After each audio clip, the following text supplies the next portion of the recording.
What's up, everybody? We'll give everyone a few minutes to get in and settled in.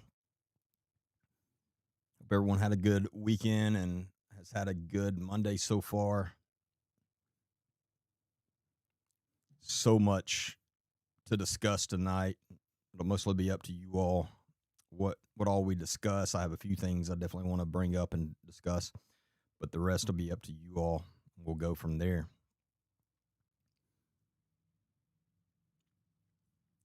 I hope everyone had a chance to catch last Thursday night's live with Murder Creek Media. That's going to be a regular. I'm going to be a regular weekly guest on their Thursday night live podcast, and I'm looking forward to that. I really enjoyed this last Thursday night, and looking forward to many more. I know I promised to get all of their stuff linked in on our website. I have not gotten that yet, but I will soon, hopefully tomorrow.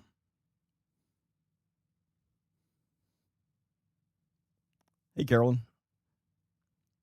Carolyn enjoyed it. Awesome. Thank you for that feedback.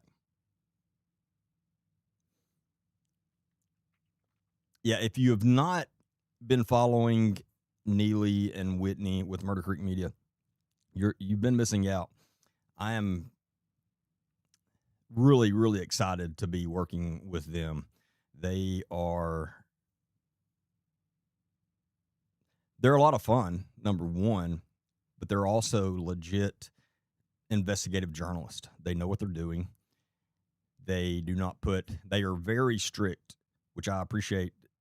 They do not put anything out as a fact unless they have the receipts, just as I do.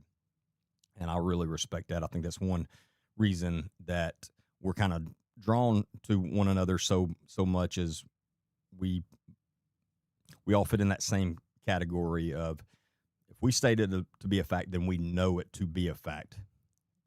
And if it's our opinion, we make sure to be clear on that.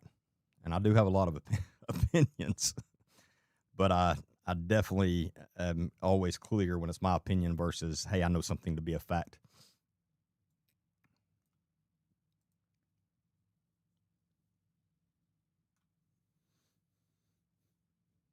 Hey, Tracy, how are you? Debbie. I want to go ahead and get something out. And I'm going to be pretty vague. But we've had this discussion before, or I've talked about how being in this business, you have to be so careful of who you trust, because there's a lot of people out there that are just wanting to use you, and they will step in and they will use you as much as they can, and then they will move on and throw you out. And so you have to be very careful. And as anyone that knows me personally and very closely would tell you, there are times I'm too trusting. I like to see the good in people, and sometimes I will trust someone too fast. And I have to get better at that, especially in this business. One thing I've learned in the last week is my personal circle, I have to keep it extremely small. And that's a leadership.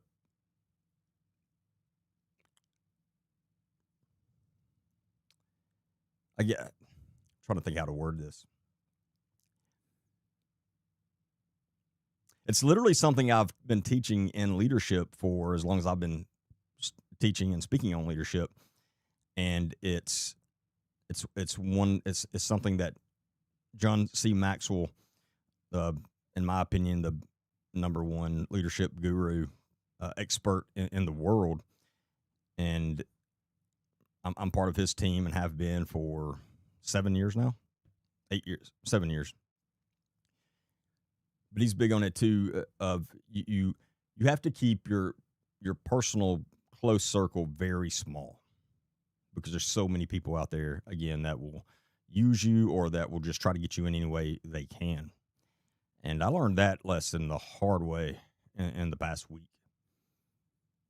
And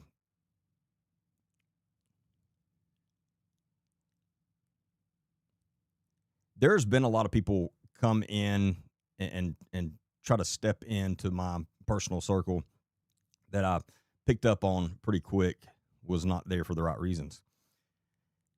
But man, I was blindsided this last week with a couple, completely blindsided, and I don't understand it. It's so crazy when I tell you that some people can do a complete 180. Man, I saw that in the last week.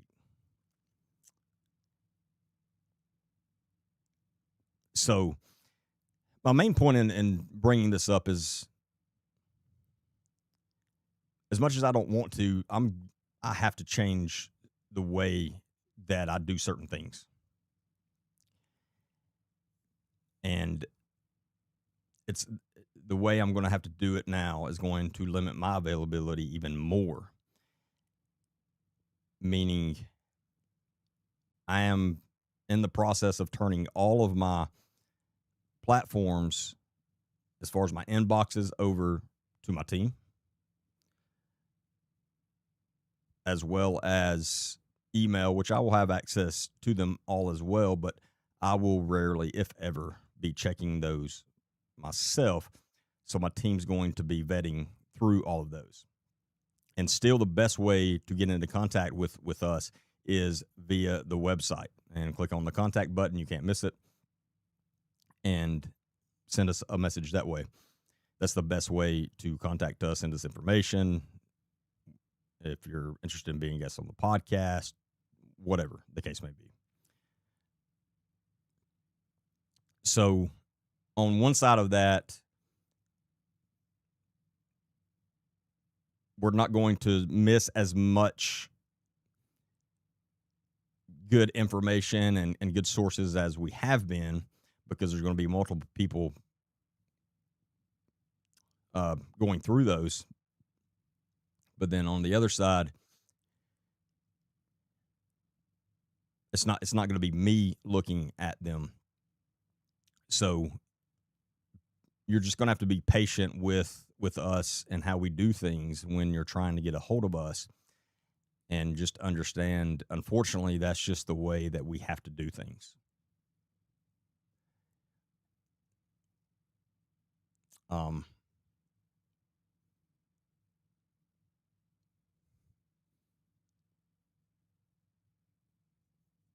But like when I tell you, there were people that had came into my personal circle and that I legit considered friends, like called them a friend, looked at them as a friend, and out of nowhere, complete 180.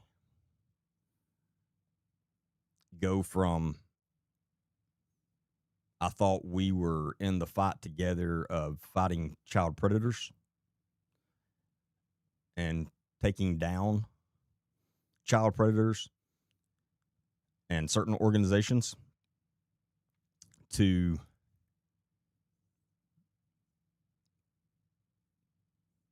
them now in comment sections literally taking up for predators. And again, I'm going to be vague. This is not about calling individuals out or anything, but wow, people can do a 180 on you. And for those, so about 2 weeks ago, well, it may have been 3 weeks ago, between 2 and 3 weeks ago, on a live one night, I literally said, hey, I am going after another creator as far as calling them out, because they're a horrible human. And we wanted to make people aware of that. And as soon as I put one video out about them, I was contacted by some of their previous victims. that said, you have no idea what you stepped into. And if you thought people were coming after you before, these people will do everything in their power to ruin your life. In fact, they've ruined our lives. Talking about the victims I spoke with, and it was two different victims, same stories. And I thought, I mean, I've heard this 100 times now, probably 1,000 times. It's part of it. I get it. No, I didn't. No, I didn't get it because. But anyway, going back to the live a couple weeks ago, I talked about all of that, and I said, I've been warned that we are about to start getting attacked from every side. I mean, I said it, and I'm going to go back this week and try to find the clip from the live, and I'll tag it. But I went into detail on all of this, and immediately, it started happening quicker than I thought it would. But within a couple of days, it started happening, and it got worse and worse and worse and worse, coming from all sides. And then kind of circles back into people that I fully trusted and that I thought was in this fight with me, and that I thought was doing all of this for the right reasons, turned on me to a point where I am pretty sure they're actually working for some of the people or organizations that we're going after. But I put that warning out because I was warned, and after talking to those two, hey, thank you for that gift. After talking to those two individuals, I could tell they were being sincere, and I could tell that these people had, to an extent, ruined their lives. And would go to great lengths to destroy people. All kinds of stuff.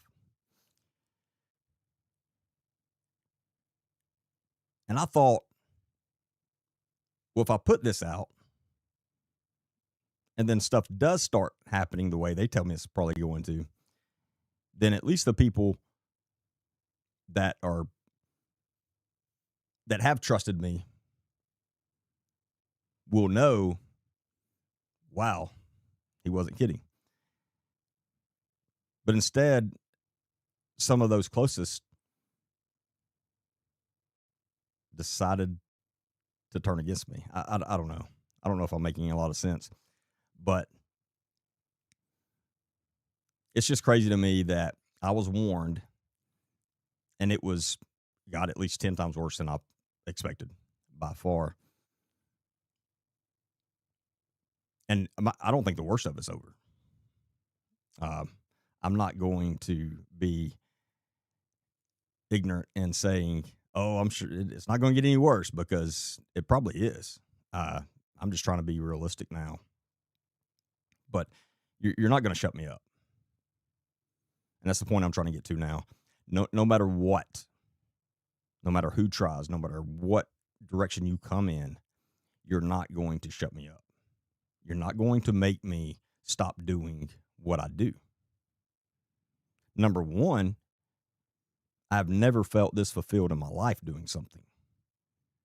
And the amount of people that message me and that talk to me and say how much they appreciate me and how much I've helped them, and not I shouldn't be saying I, but we've helped them, because I couldn't do any of this without all of you. Without all of you, it would just be me sitting there talking to myself, and that wouldn't do much good. But through this, we've helped so many people, and we've actually made some really big changes in a lot of places. So no matter how you come at me, you're not going to shut me up.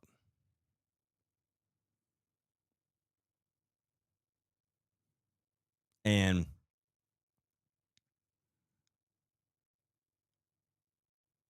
Like one area they even hit me from in the past few days. Instead of coming straight at me with threats or trying to discredit me, whatever, they even came at me in the form of someone that has pretended to be my friend or very close acquaintance, at least for the last 6 months, at least. Pretty much gaslight me and say, "You're losing your mind." I'm not making this up. You're losing your mind. You're going crazy and you need help. You need to step away from this and go get psychological help. I'm not making that up. And it was so bad, I'm immediately going to my team and other people that are very close in my circle and saying, "Am I losing my mind? Is this really happening or is it not?" That's how convincing the person was. And they all said, "No, you're not losing your mind. It's really happening. They're really doing this." So that was a way I didn't ever expect to be hit. It's very clever, for sure. And I could see that working on a lot of people.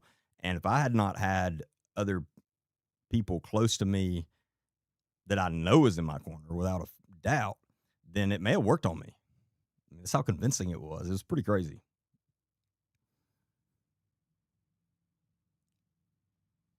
But anyway,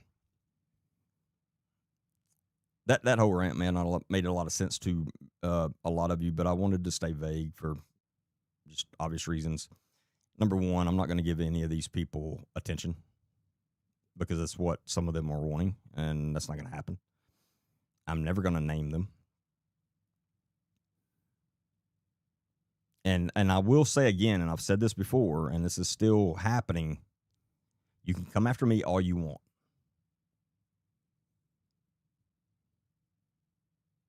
I don't care how you come at me. But you are crossing the line when you're trying to go after my family.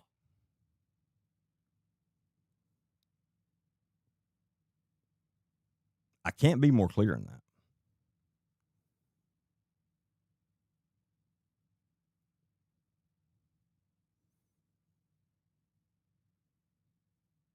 Because if you want to see me literally go crazy, go after my family.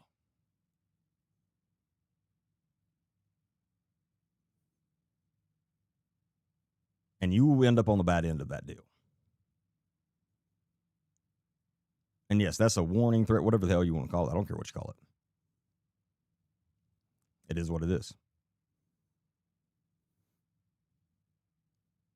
And you know who I'm talking to, and I'm sure you're watching because you have found no matter how many accounts we block, no matter how many numbers we block, you're here. And I don't give a fuck if you're legit crazy, which I think you are. I think you have some serious mental issues. I don't give a fuck. You better leave my family alone.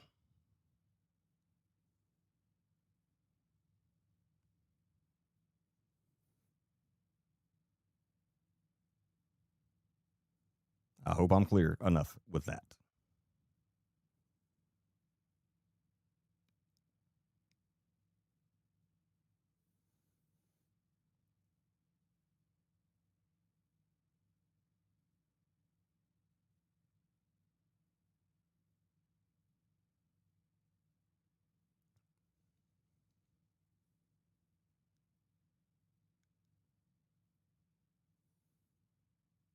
Can I turn the closed caption on just in case? What are you talking about, Wingo?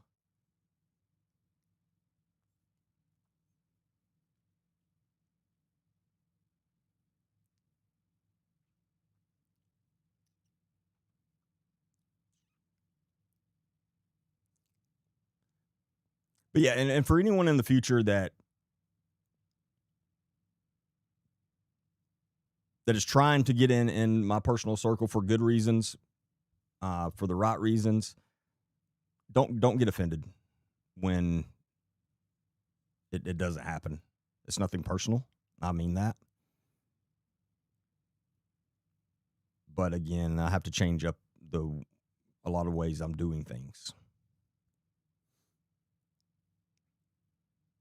Oh, in case they can't hear, they can at least read the words coming out of my mouth. Well, I think I know they can hear. I don't know if they actually interpret what I'm saying, but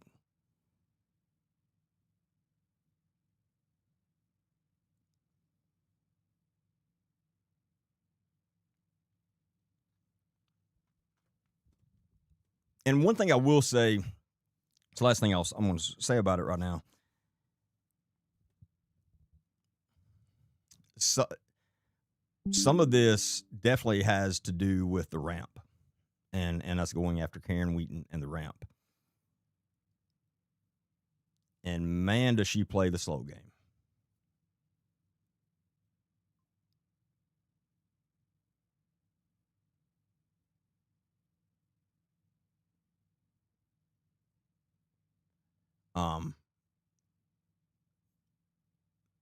Very strategic.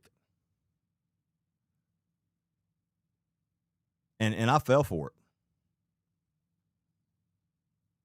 And I hate to admit that. But I do I feel like a complete freaking idiot because I fell right for it.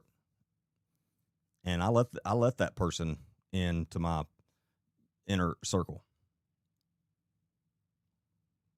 But again, it's one of those things you learn the hard way.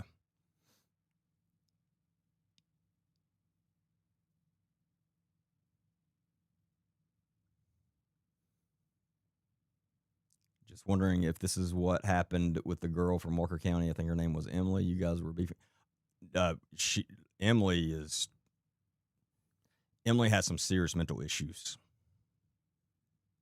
A bunch of us confirmed that. That Emily you're talking about, she was frauding tons of people. She's one of, and I've not met a lot of people like this. They're rare, thankfully. But that Emily was one of those, literally every single thing that came out of her mouth was not true.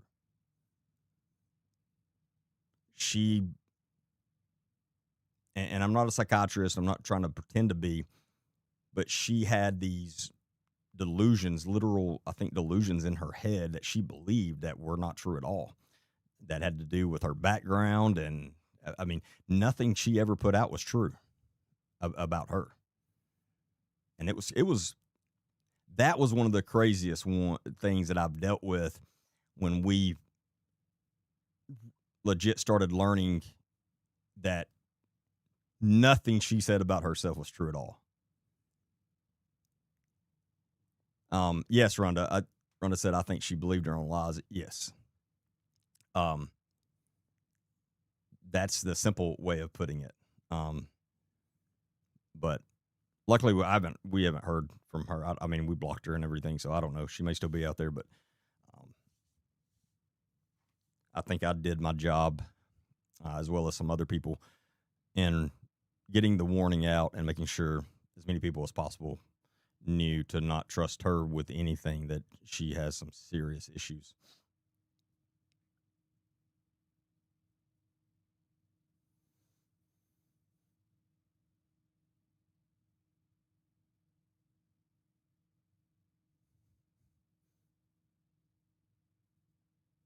I think, well, I lost it. I don't know who just sent that. It popped up and then it went away, but I appreciate that.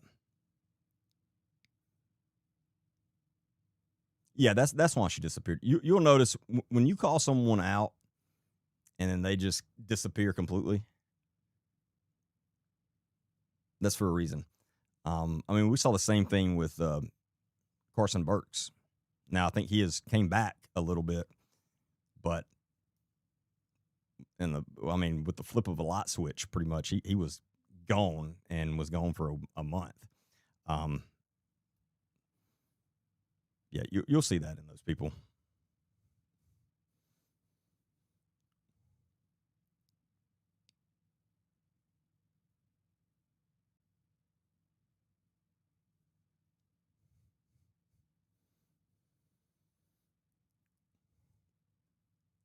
A lot of people think she is the page shows locked up. Did we confirm that?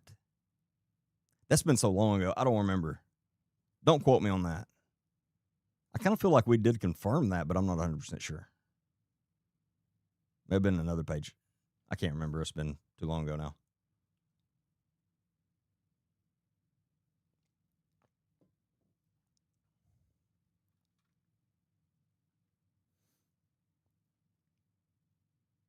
But no, and the last thing I want to do and that I'll ever get involved in is like drama things with other creators and things like that. That's not my thing. I could not care less. But when I see one that's frauding people, that's stealing from them, I will call them out. And that's what we saw with Emily. That's what we saw with Carson Burks. So we will. I mean, I will call them out any day, every day when I see those.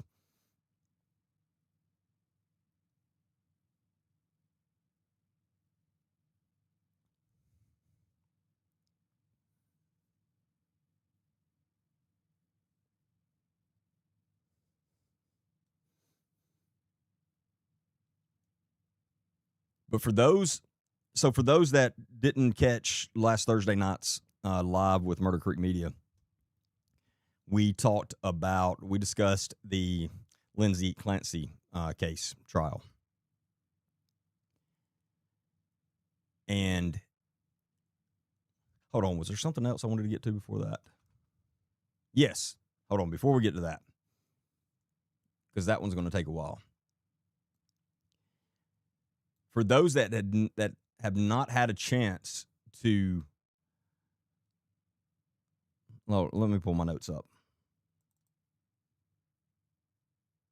I put out a short podcast today about a case out of Walker County, Alabama. Horrible.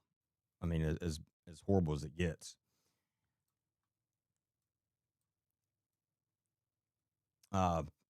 With Sandra Moore, whose life was taken last week. I think it's last week. Yeah, last week by Billy Wayne Reed. And so Secrets True Crime Podcast first put this out and brought it to my attention. Billy Wayne Reed was arrested on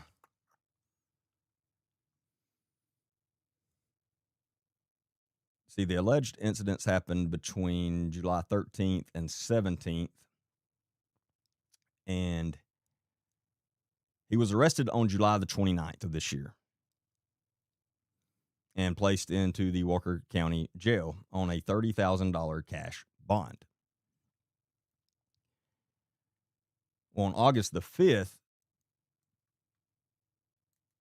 let me back up. So he was arrested for domestic violence, kidnapping, domestic violence, and where did the charges go? Hold on. My notes are all out of whack here.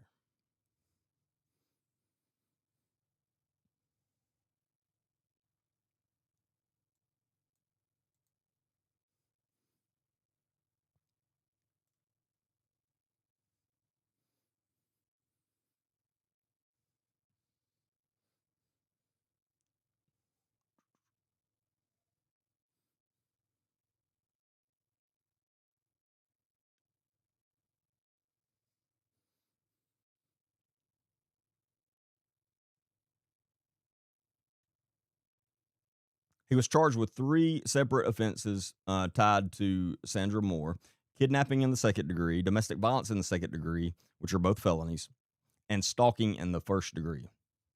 There's 3 felonies, 3 very serious charges, obviously. And again, those incidents occurred between July 13th and 17th. Then on July 29th, he was arrested and placed in the Walker County Jail on those charges on a $30,000 cash bond. Then on August the 5th, he was being represented by the public defender's office, and the public defenders asked the judge for a bond hearing to lower his bond. And so the judge ended up granting that, and the hearing was supposed to take place. Actually, I think tomorrow. I think it was August 25th is when it was supposed to take place. Well, before that happened, August 25th. Before that happened, he ended up making the $30,000 cash bond.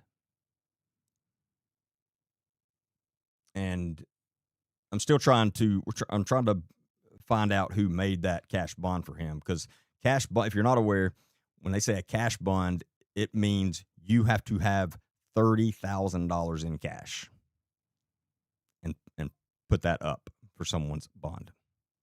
So it's not a percentage like a regular bond. Obviously, $30,000 in cash is a lot of money for most people. Most people don't have $30,000 in cash laying around. So that's odd to me that was made. And I'm very curious as to who made that for him. But anyway, his bond was made on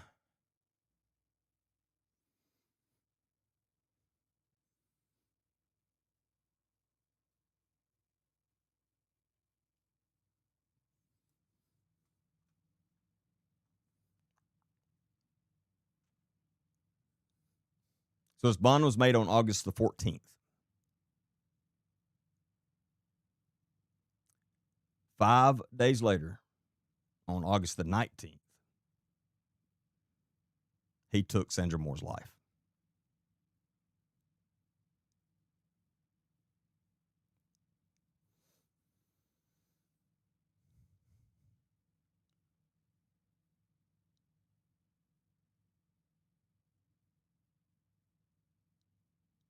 Now, we have since learned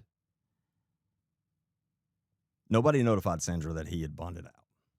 The last she knew and last she heard, he was stuck in there on this $30,000 cash bond because no one thought he would make that. Then he did. And nobody contacted her.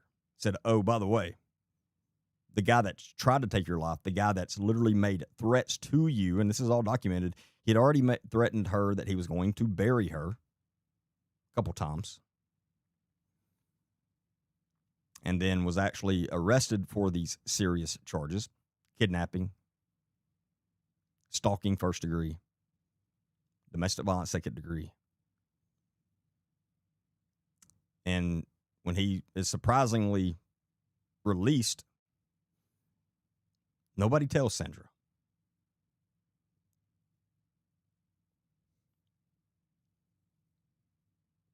So I'm sure she didn't have her guard up. Why would she at that time? I guarantee you, if she'd have been notified, she would have had her guard up.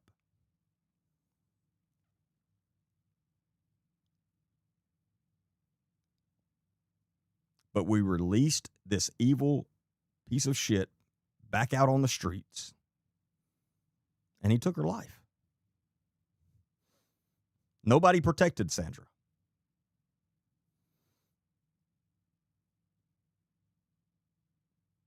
Nobody.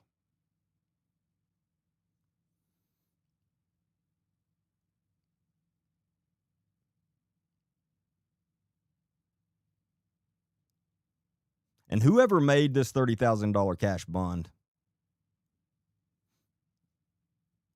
I hope you never get a good night's sleep the rest of your life.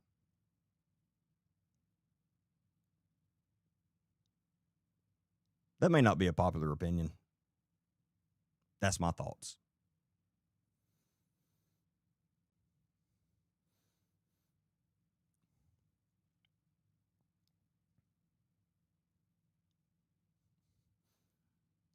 His bond should have been higher. Now, I agree that it's rare for someone to be able to make a $30,000 cash bond. But it's not the most rare thing. His bond could have been a lot higher per the guidelines. And it wasn't. I'm not putting 100% of the blame on the judge that set the bond or whoever set the bond. But they definitely made a big mistake that cost someone their life.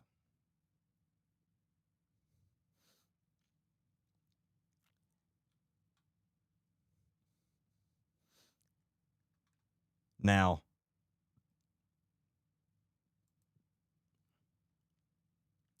cash bond. The podcast that I put out today, I actually recorded on, I think, Thursday.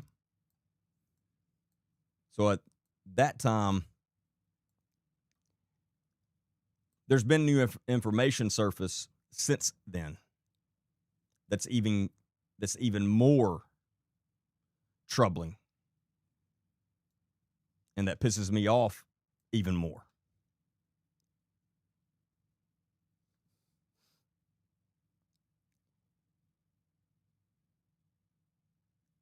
And as bad as I hate to say this for Walker County,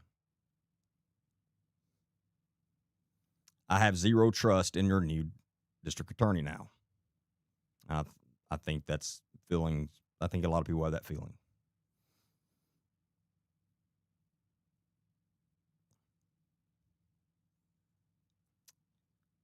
Because the district attorney's office did not do their job in this case. They failed Sandra badly.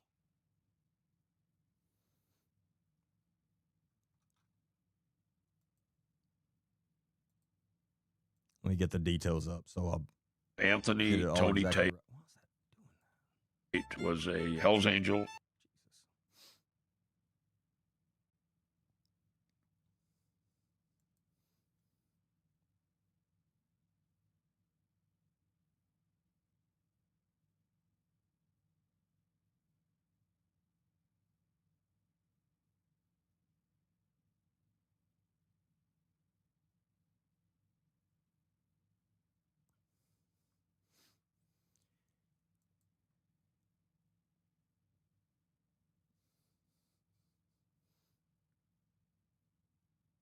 Well, let's just play. I'm going to play the interview. So I think it was CBS 42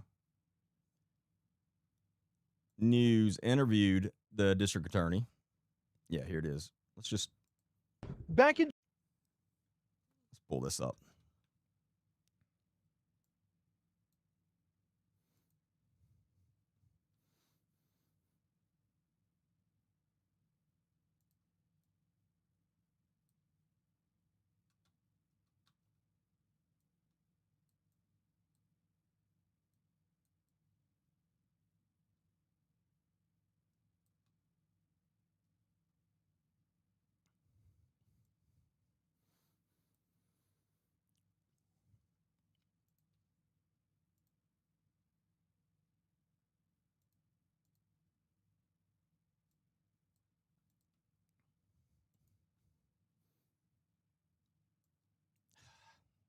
So frustrating. Hold on.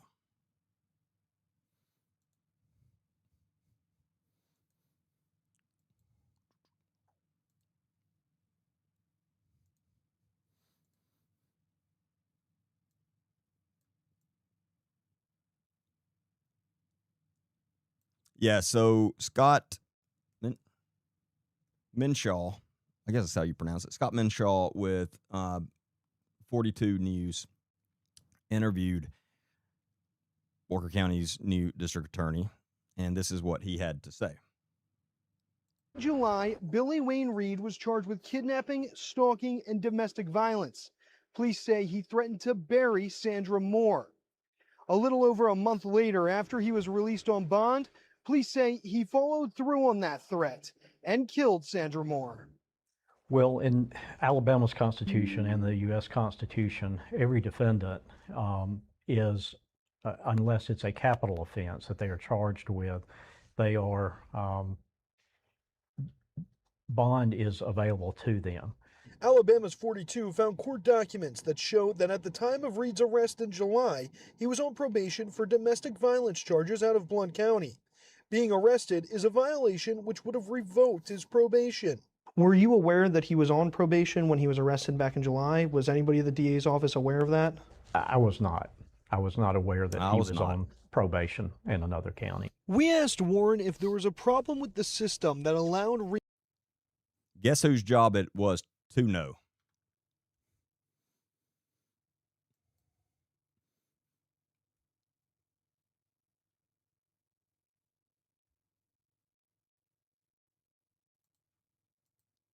His office's job.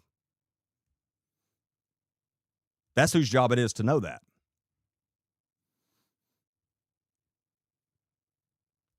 So, didn't know means they did zero work. Means they did not do a simple criminal history search.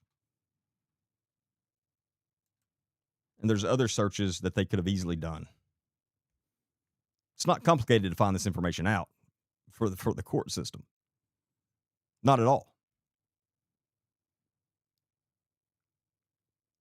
They did zero research on Billy Wayne. None.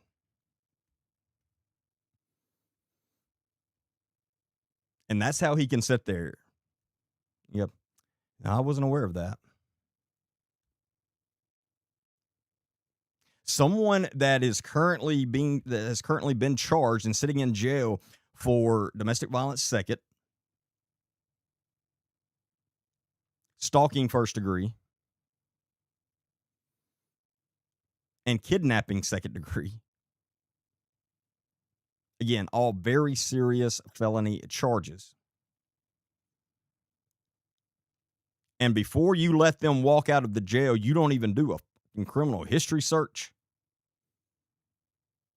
to know, oh, whoa, they're on probation. Now, this is also on the Board of Pardons and Paroles for the state of Alabama. That's who is over probation, the state probation. They're supposed to know if he's on probation, he's got an officer assigned to him. That officer's supposed to know when he's arrested.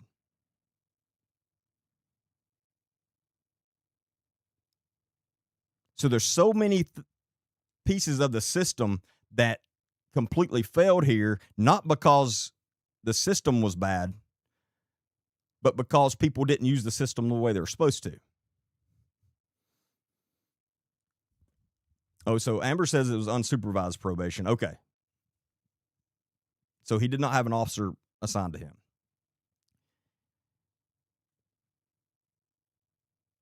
But the DA's office should have known this. Again, this is a small county. When someone's arrested for these serious charges, I would think that's a big deal within the prosecutor's office there. Hell, that would be a big deal in a larger county. It'd be one of those cases that pretty much everybody's talking about there in the office.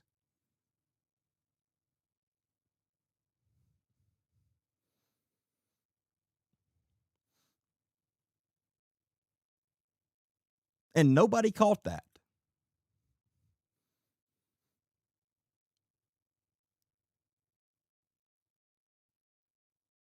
This is a massive failure. And I hope her family sues the hell out of them, because I'm not an attorney, but I would think they'd probably have a pretty good chance. It's not going to bring her back. I understand that. But there needs to be consequences for everyone who failed this woman.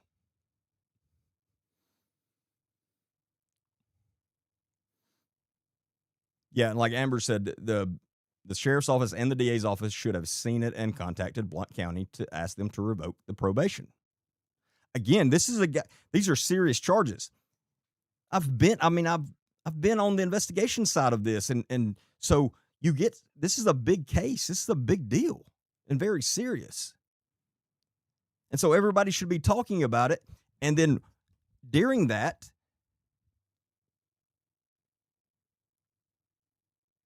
whoever the investigator is over it for sure should be going, whatever we need to do, we need to make sure he doesn't get out of jail. Prosecutor's office should be saying the exact same thing.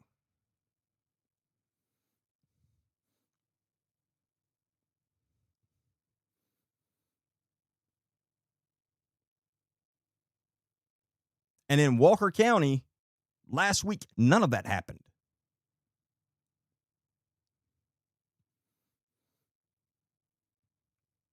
Now, we know their own sheriff is pretty much quit.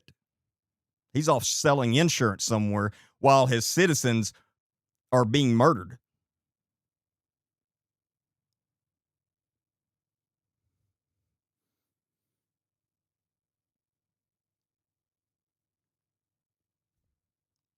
And the new district attorney is sitting there.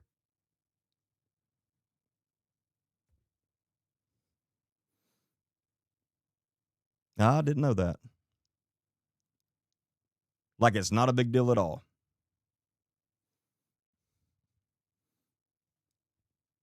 Yeah, Alicia. No, this gets way worse. I haven't finished it. Agreed to leave custody and make bond. I don't say that there's a problem or an issue with the system. What unfortunately brought this was his failure to obey a court's order to stay away from her. That's the dumbest fucking thing. Excuse my language. That's the dumbest fucking thing I've ever heard a prosecutor say.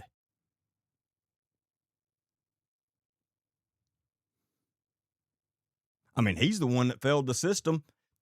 We told him not to have contact with her, and he went and had contact with her.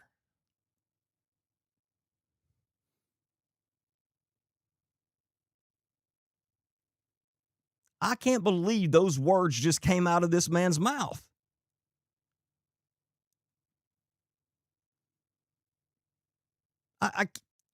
It blows my freaking mind.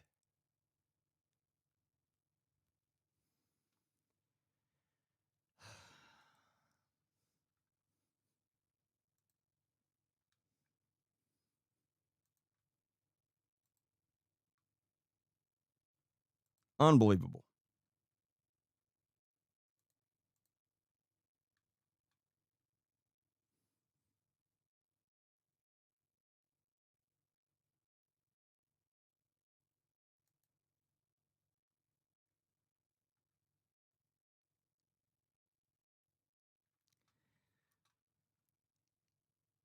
We're going to go back and listen to that part again. Make bond. I don't say that there's a problem or an issue with the system. What unfortunately brought this was his failure to obey a court's order to stay away from her and to not have any contact with this individual. And actually it's not only typed on the order, but I think also written out. You know, do not have any contact. I mean, handwritten, that's, my God. I can't believe he didn't abide by it. It's typed on there and handwritten. I can't believe a criminal, a career criminal with numerous priors, who also happens to be on probation, didn't abide by a piece of paper. Can y'all believe that?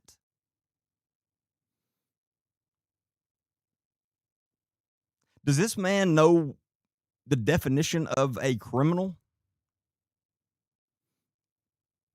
Laws are written. And criminals don't abide by those laws. That's why they're criminals.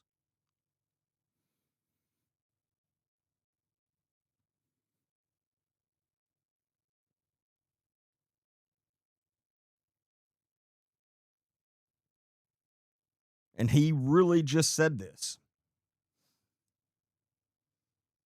And there is problems with the system as well. And we'll talk about that in a minute as well. So the failure, as I see it, is not with the system itself, but with just his not abiding by an order of the court. Reed is currently in custody at the Walker County Jail. Next Tuesday morning at 10 a.m., he will have an Anaya's Law hearing. Reporting in Cordova, Scott Minshaw, Alabama's 42 News. Now, that's one problem with the system, in my opinion, that these charges was not covered under Anaya's Law. However, if they would have done their jobs the way they should have and gotten his probation revoked, none of that would have mattered. And there would have been no need for an Anaya's Law hearing, even if they would have been charges that can fall under that. Now, I do think the legislation needs to look at Anaya's Law and add in a felony domestic violence.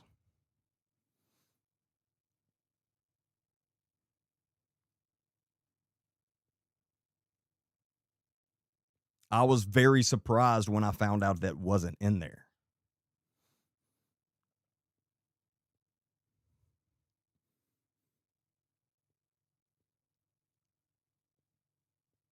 And thankful for legit investigative journalists like Amber with Secret True Crime Podcast. She immediately researched that and figured out why it didn't fall under that. So we knew that off the bat. But again, if the DA's office would have simply done their job,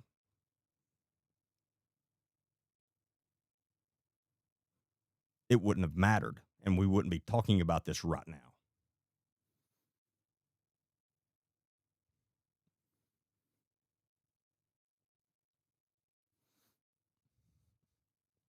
And for this prosecutor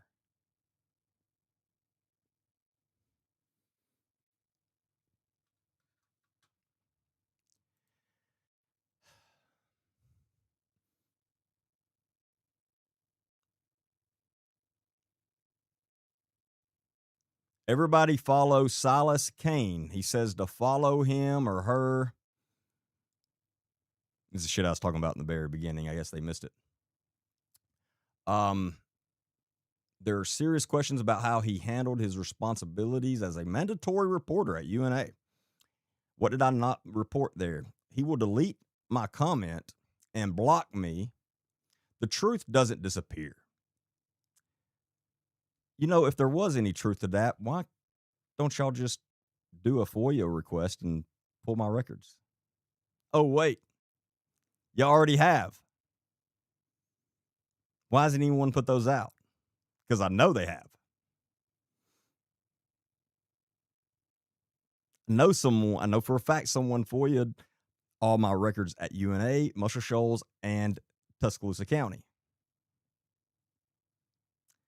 That was 2 months ago when they received all those records. Never put anything out. Why is that? This is simple.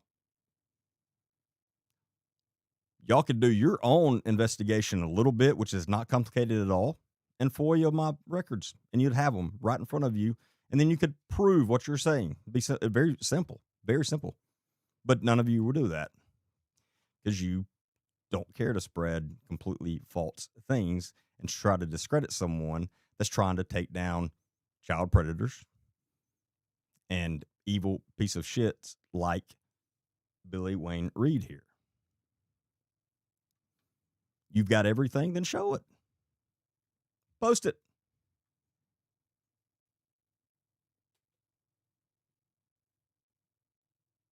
Post a link in the comments right there where everybody can go see your proof.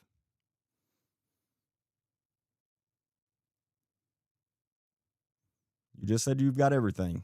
Prove it. Show it.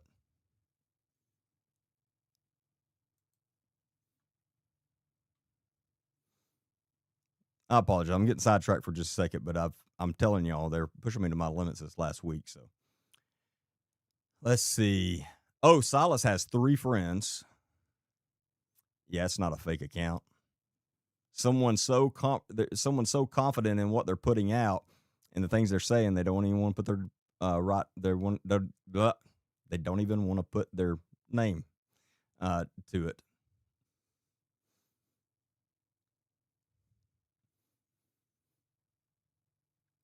Silas, I'm on your account. I don't see anything to do with me. So where's this proof?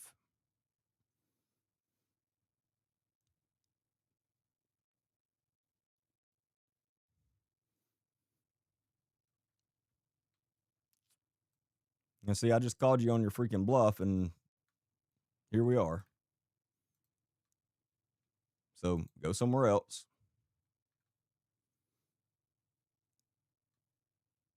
If you've got the proof, you would have already posted it. You wouldn't come on here in my comments and making false claims and then say you've got the proof and not post it. Keep watching. We don't have to keep watching. Again, if you had it, post it.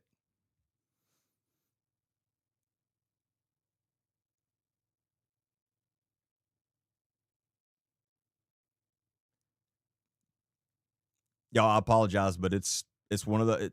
I'm telling y'all, when it hits, it hits. So, all right, we're blocking Silas because they don't put up any proof. They have 0 receipts, but want to say this. So, and they have 3 friends. Very popular there, Silas.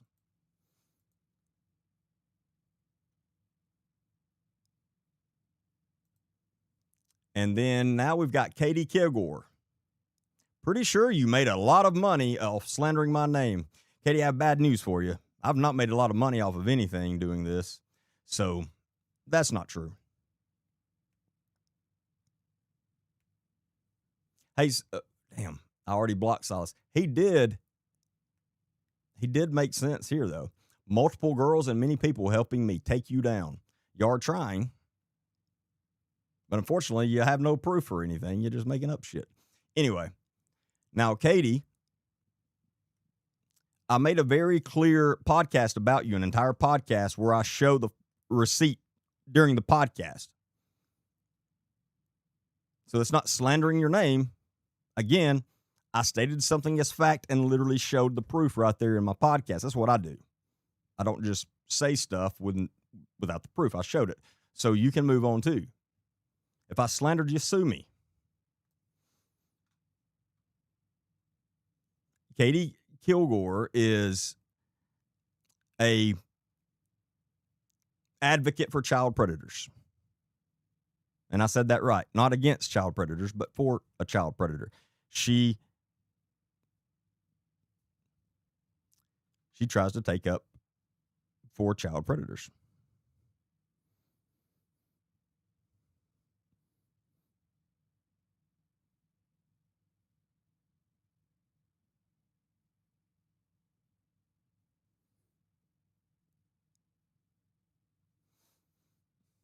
So,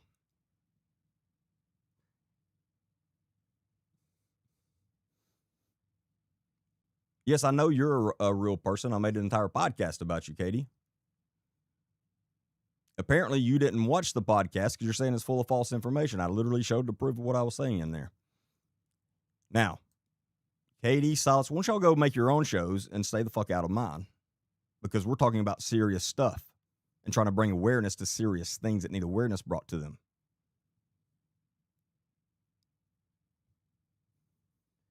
All right, and I apologize. We're going to get back on track now. It's been a long 2 weeks.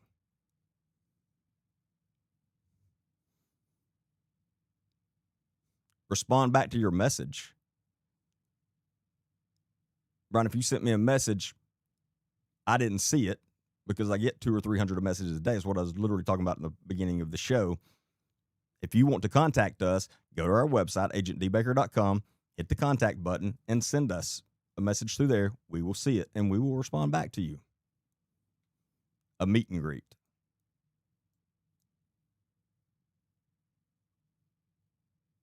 Brian, keyboard warriors like you, exactly that. It's not my fault that your wife took up for a child predator that we had receipts on. We got him fired. We got him out of law enforcement. We completed our task.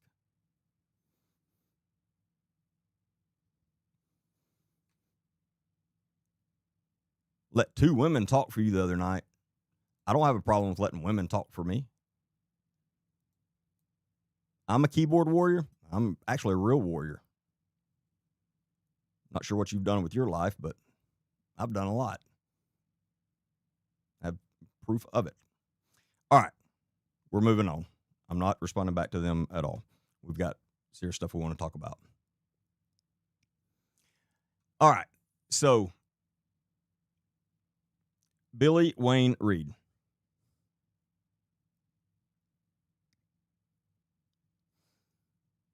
And the Walker County's new district attorney,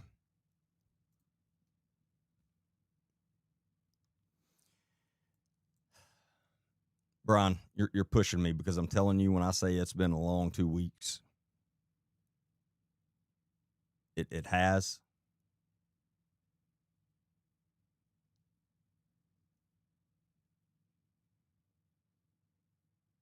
I've fought the fucking Taliban. I'm not scared of Brian Kilgore. Move on, dude. Stop running your mouth. Go get your own show. All right, this time I promise. I promise.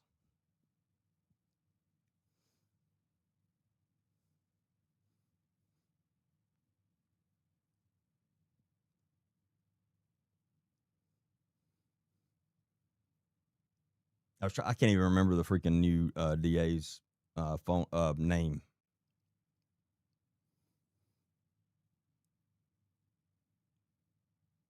Oh, Brian Warren. So Brian Warren is the new district attorney for Walker County. I say new. He's been in there, a couple of months. Brian, there's a way you can fix that if that's what I did. Sue me.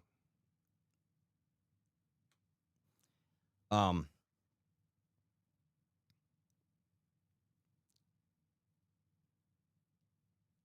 right.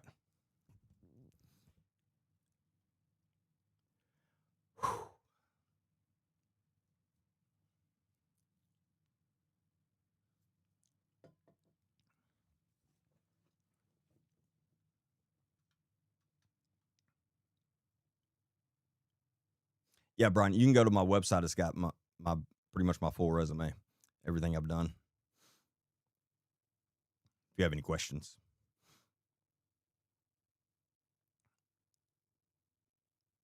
Did I say DA of Tuscaloosa? I probably did because Brian's pissed me off so much. If I did, no, Walker County. Walker County's new district attorney, Brian Warren, who took over from Bill Adair, who recently retired. So I say new, he's been in there a couple months at the most. But his response to and his excuse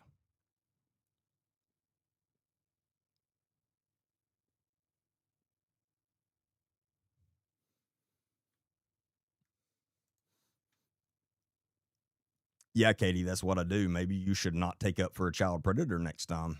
And I won't call you out, I promise.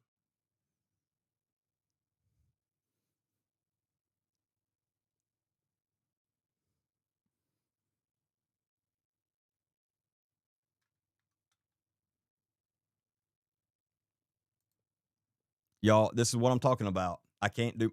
They're on every fucking. Literally, they're on every platform I'm live on right now.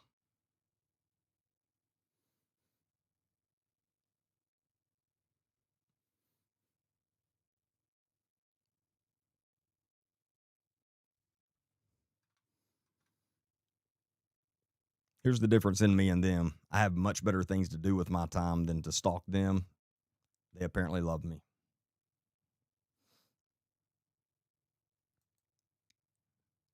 I need a moderator on YouTube if somebody can go over there just for a minute or two.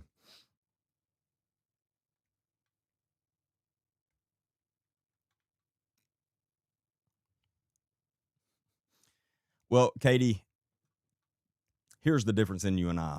If one of my friends was a child predator, I would not be taking up for them or defending them in any way whatsoever. Never. In a million years, never. Nor should you. Shows me you have problems and issues. I don't have to know you. I know enough about you. You just admitted it. You defended your friend who's a fucking child predator, and we had the receipts for it.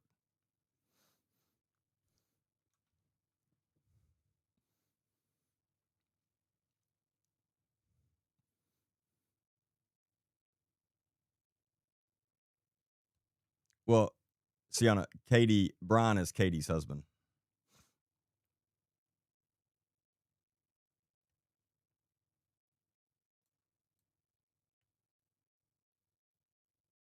Yeah, I have such a problem and issues that y'all are on my live spending your precious time watching me, not the other way around. That's true, Billy. Let them run your engagement up. Y'all are helping me make money though by this many comments. That does help, and it pushes it out to the algorithm so more people get on here.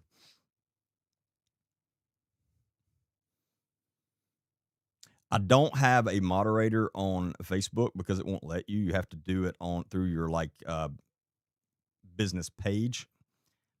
And I've started one, but I haven't built it up yet. All right. I don't like blocking people, but I'm going to have to block Brian because he's being a keyboard warrior and wants to curse me, which is funny. Men don't ever do that to my face, only on here. All right, I'm blocking them. We're going to move on with our show. All right. So,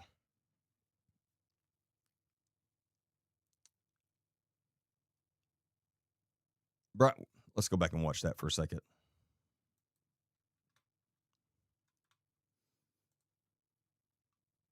Back in July, Billy Wayne Reed was charged with kidnapping, stalking, and domestic violence. Police say he threatened to bury Sandra Moore. A little over a month later, after he was released on bond, police say he followed through on that threat and killed Sandra Moore. Well, in Alabama's Constitution and the U.S. Constitution, every defendant is, unless it's a capital offense that they are charged with, they are bond is available to them. Alabama's 42 found court documents that show that at the time of Reed's arrest in July, he was on probation for domestic violence charges out of Blount County. Being arrested is a violation which would have revoked his probation. Were you aware that he was on probation when he was arrested back in July? Was anybody at the DA's office aware of that? I was not. I was not aware that he was on probation in another county. We asked Warren if there was a problem with the system that allowed Reed to leave custody and make bond. I don't say that there's a problem or an issue with the system. What unfortunately brought this. Let me say what Brian meant to say here. I don't see there's a problem with the system. I see that there's a problem with my office and us not doing our job correctly and us completely failing Sandra Moore. That's what happened.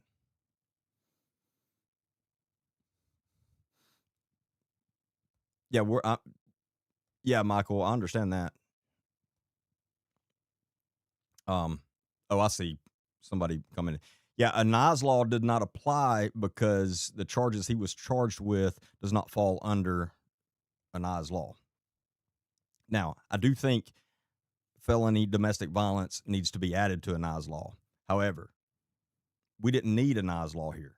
We needed the district attorney to do their job and to run a simple criminal history, which they should be doing on every single person that goes through their jail.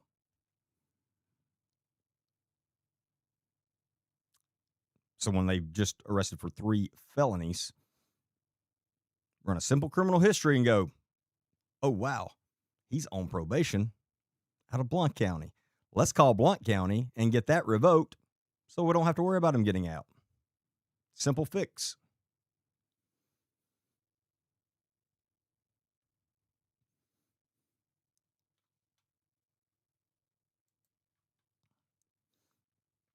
Gina, they was, and that was partly my fault, and I do apologize, but we're back on track now.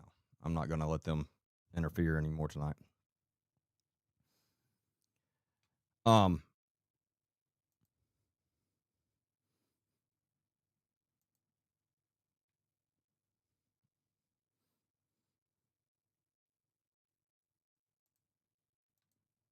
Hey, Chelsea, there you go. I appreciate that. So that's what Brian should have said here. That's what he meant to say. Is, yeah, I don't think it's a problem with the system, but we didn't do our job. Was his failure to obey a court's order to stay away from her and to not have any contact with this individual. And actually it's not only typed on the order, but I think also written out. Do not have any contact. So the failure, as I see it, is not with the system itself, but with just his not abiding by an order of the court. Reed is currently in custody at the Walker. So,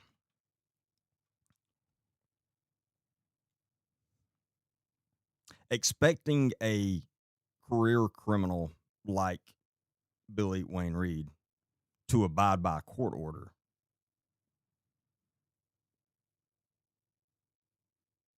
should get you completely kicked out of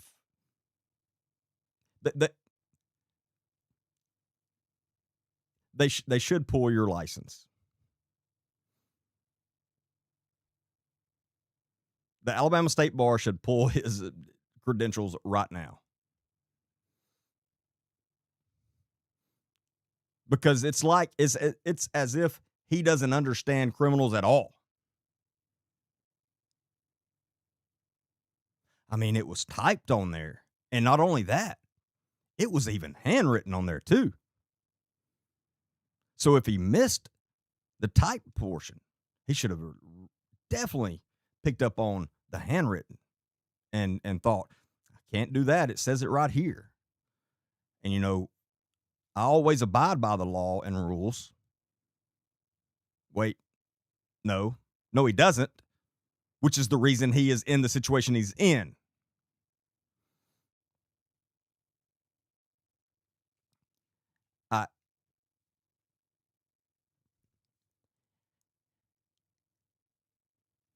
If this reporter would have caught him walking across the parking lot and he had 10,000 things going on and he stopped for a question and he answered it stupidly like that, complete ignorance, I would give him a little bit of a pass. But obviously, that's not what happened. He's sitting in his office. So this was it was semi-planned for sure. He had warning it was going to happen. He had time to prepare, and that's the answer he came up with. That's his defense. Well, if the criminal would have just abided by the law, we wouldn't be in the situation. That's on him, not us. What does he think is his job as a prosecutor? If everyone abided by what's on a piece of paper, we wouldn't have a need for prosecutors. we wouldn't have a need for law enforcement? Unfortunately, that's not the way the real world works, Brian.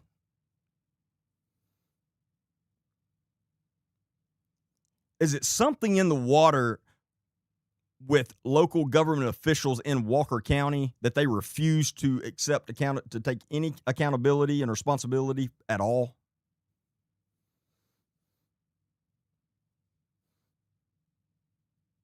Because did he go to the same PR school that Nick Smith went to?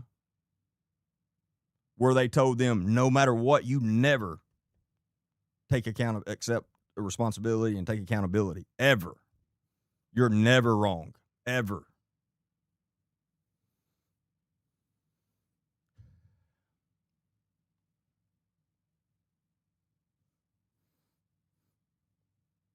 They failed Sandra Moore. And it cost her her life. And he has leaned back in his chair in his office as nonchalant as you could be about this.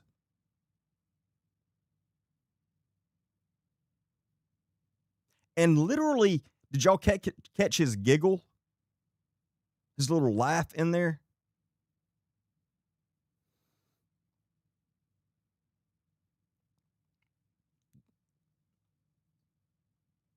If you didn't, catch this little giggle he does.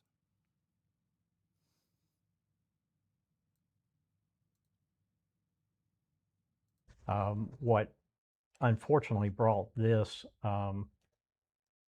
was his failure to obey a court's order to stay away from her and to not have any contact with this individual.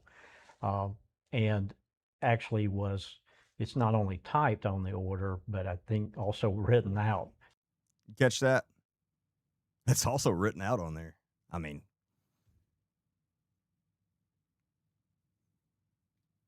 a completely innocent woman lost her life because of that failure, because of that mistake.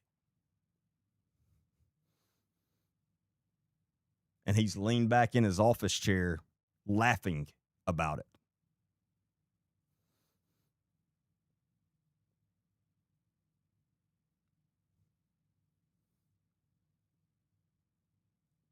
And for the Walker Countyans out there, trust me,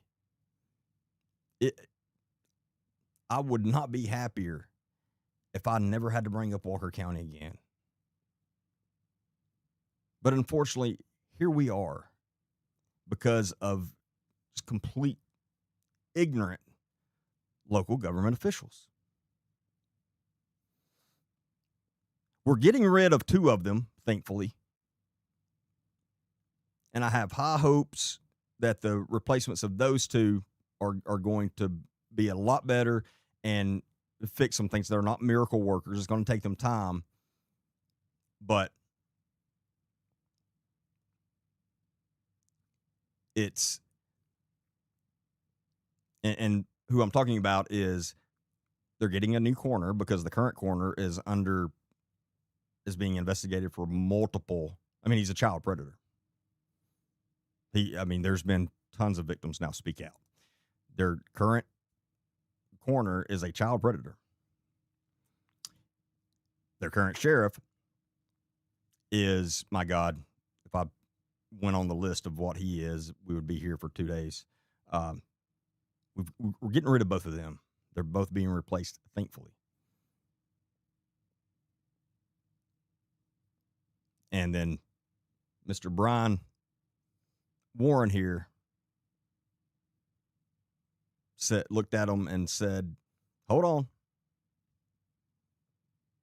Y'all just thought things were about to get better. I'm here now.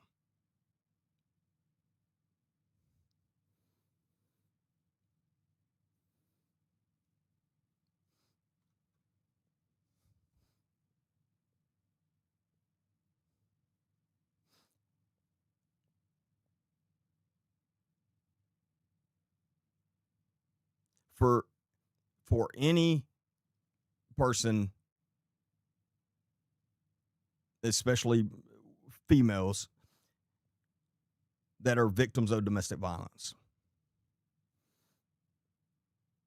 that has to go and get a PFA, a protection from abuse order, restraining order, whatever the case may be, against their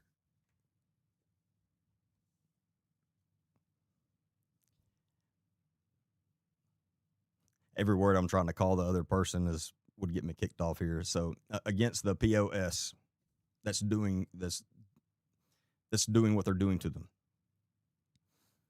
Please never get a false sense of security because of that piece of paper. Never. Because that piece of paper is about as worthless as it can get. That piece of paper is not going to stop someone from truly wanting to harm you if they want to harm you. You have to take more precautions, unfortunately.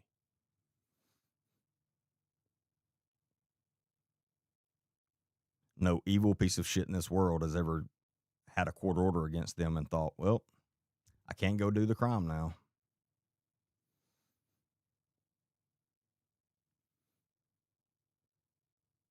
But Brian Warren here apparently thinks that stops criminals from doing wrong.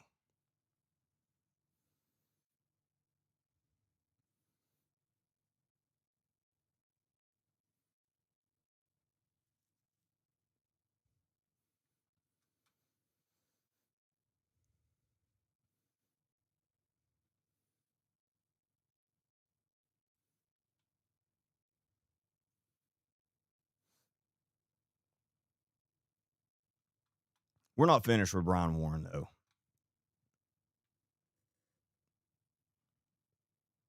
An innocent woman lost her life.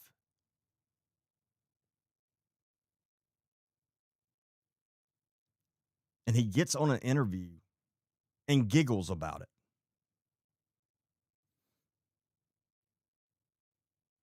Can anyone tell me what is funny about this situation at all?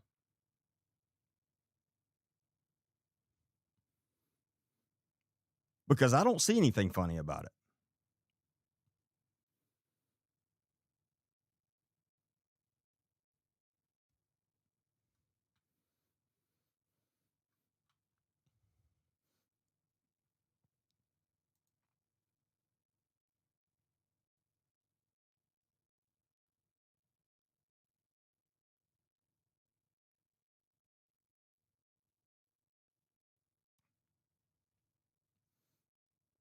We haven't even gotten into what Brian's prior crimes were.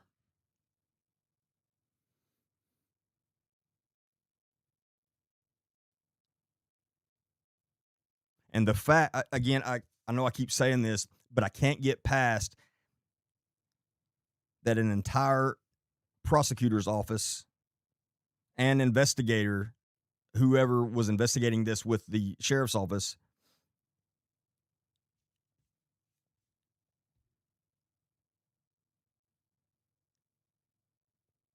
didn't look at this guy and go, you know what? I think we have a problem with this guy. We need to keep him in jail at all costs.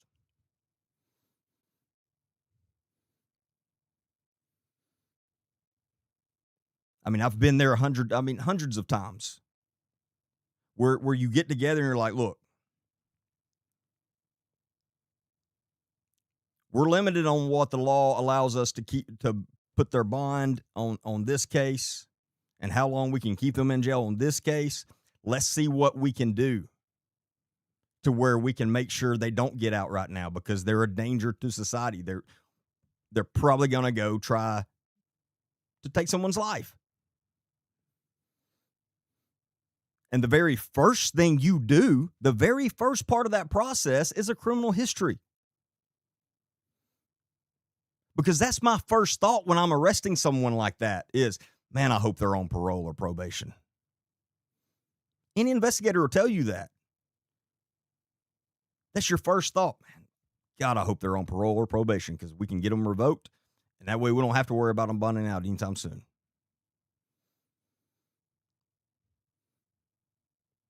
And nobody did that here. Nobody with the sheriff's office, nobody with the prosecutor's office.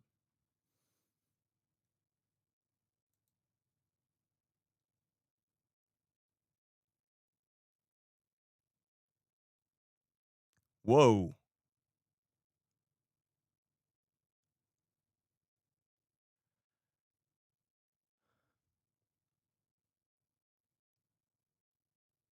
Where did that comment on Facebook go? Anyone on Facebook, did you get that full comment? Because I only caught half of it.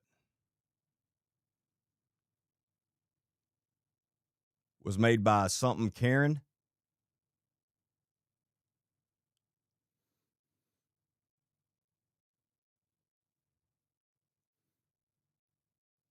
Yo, I'm sorry, but I just saw a very concerning comment on Facebook that I've got to address for a second.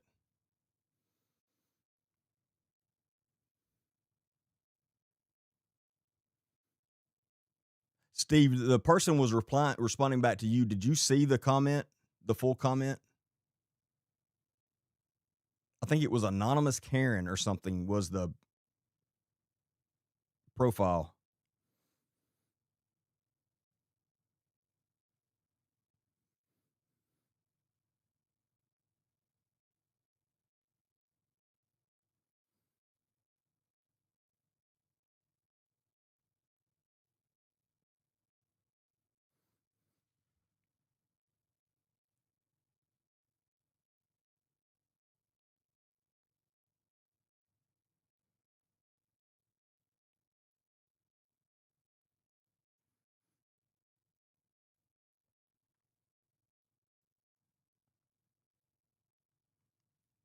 You you pieces of shit.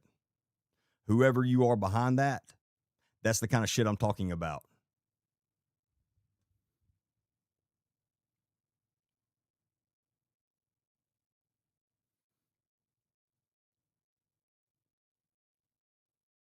I know who's behind that account now. You're going to jail.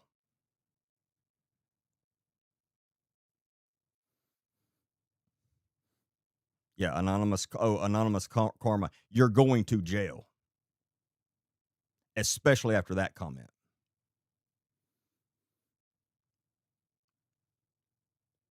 We've been working all weekend on that.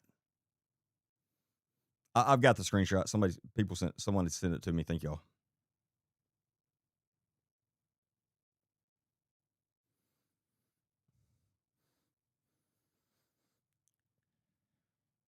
Yeah. Surprised they have no followers. Yeah, I know who it is.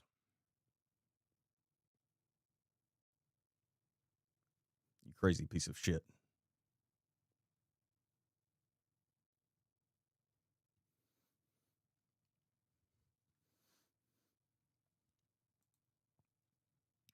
Yeah, that's it, Carissa.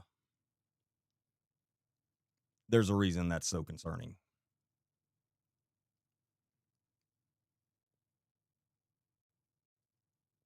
For one, it says I'm traveling down to Alabama.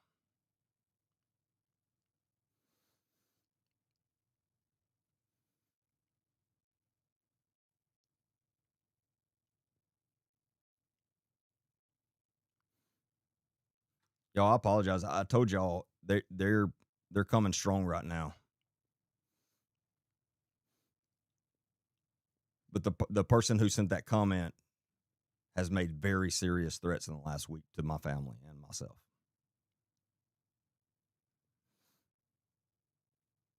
And they're living in some crazy delusional world that's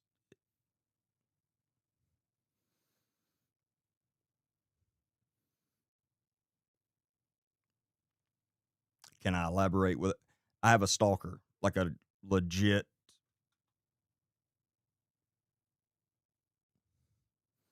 stalker. And it's gotten really, really concerning.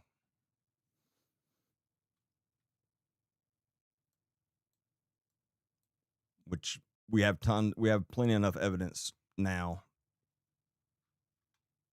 to get them in jail. But that comment,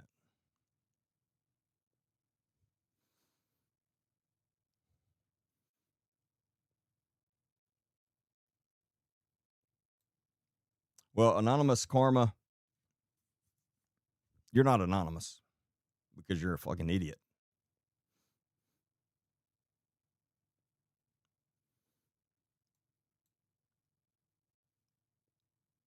You are crazy. You are seriously mentally ill. Seriously mentally ill. No, it's insane. I can't tell y'all half of what's happened. But when I tell you this person is extremely mentally ill,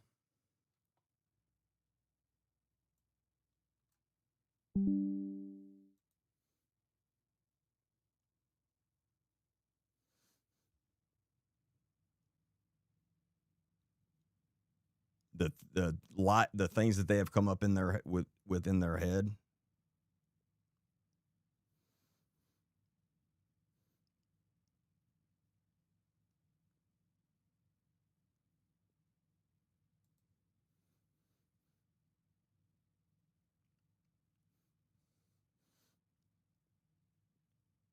No, you don't need any questions answered. You're going to jail. I hope you realize that.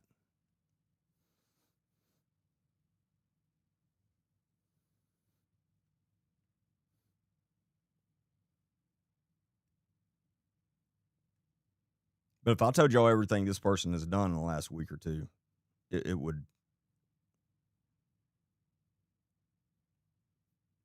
Mm.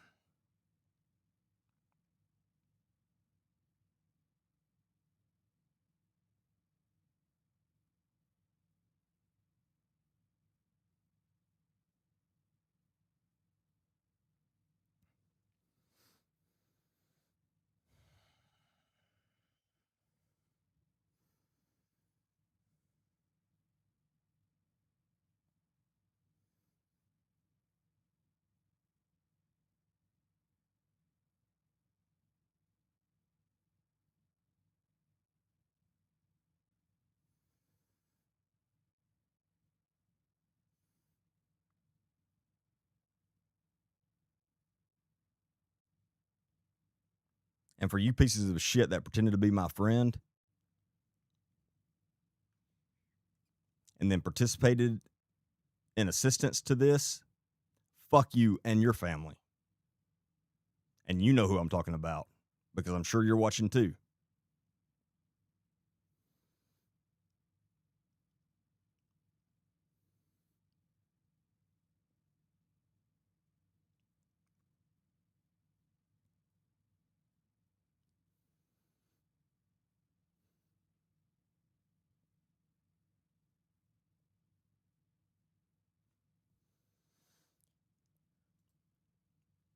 And I know you know where I live because you sent me my address.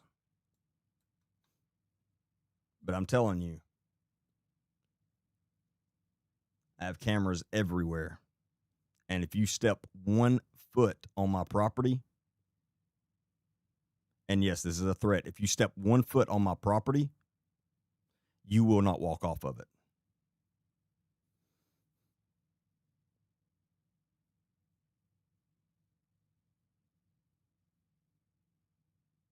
In fact, if you even get close to my fucking property,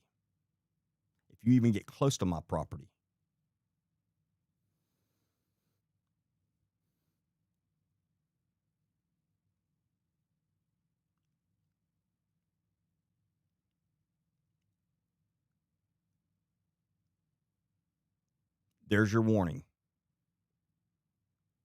You better stay your ass in Tennessee.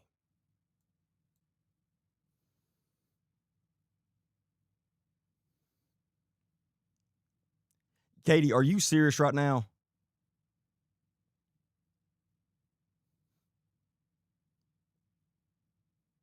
You're proving yourself to be a piece of shit right now, too.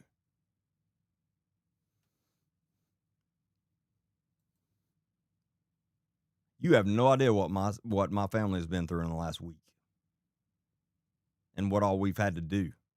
because of this person. And you think it's funny?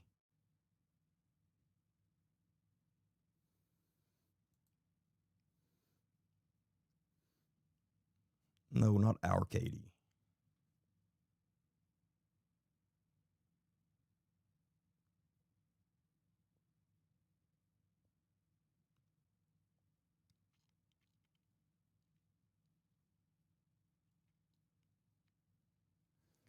Yeah, I'm sorry. I mean, I was trying to do my live.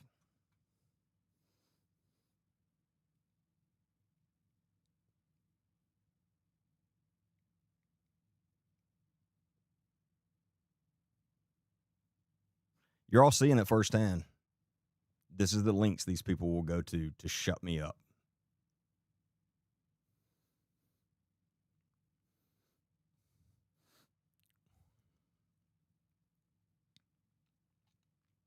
Katie, I'm telling you, now is not the time. You defended a child predator. That's your fault, not mine.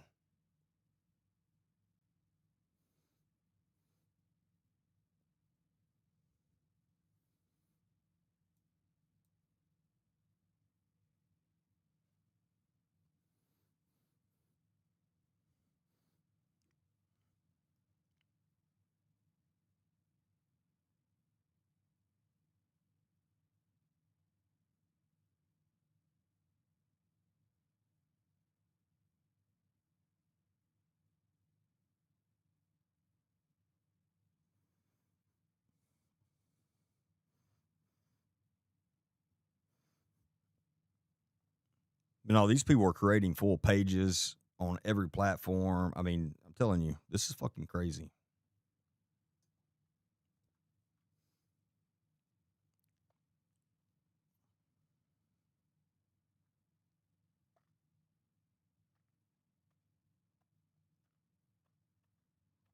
But I'm telling you, you get even close to my property, you won't be anyone else's problem ever again.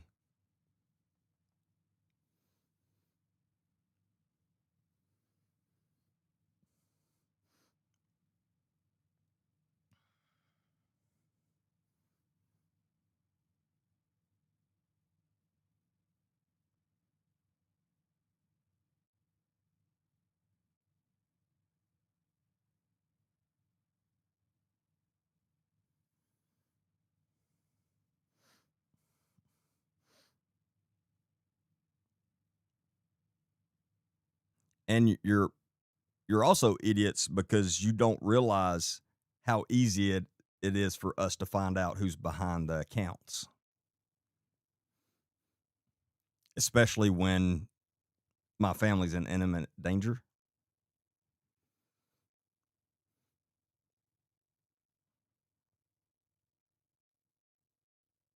We'll have that figured out by the end of the night.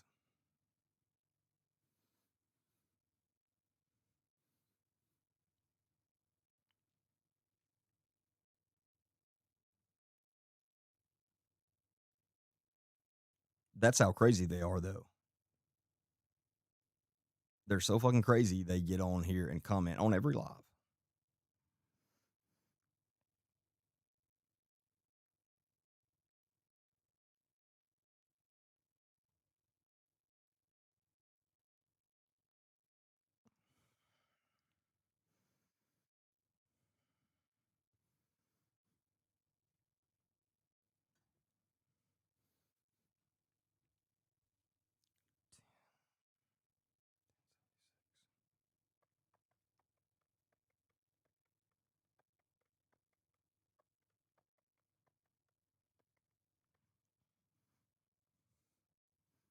Because the people that's helping me find all this out right now that has access to all the information is messaging me right now. Is who I'm messaging back to.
Katie, you don't know when to stop, do you?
And that's fine either way. Um, if it's not actually them, they're part of it now, so they can go to jail too.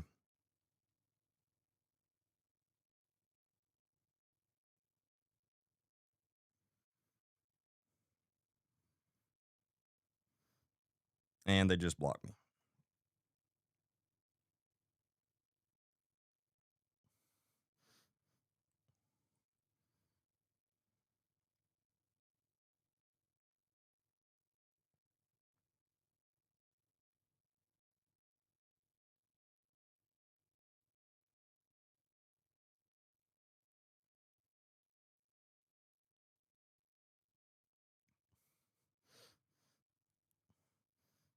They're probably so dumb they think, oh, if I block him, they can't trace me now. No, you're already traced. That's why I just said what I said.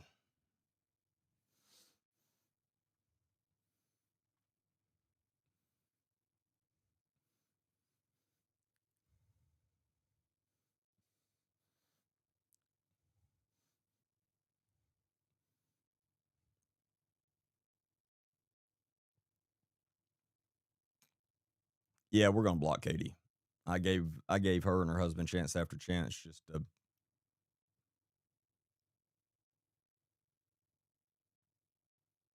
But yeah, we're gonna block her.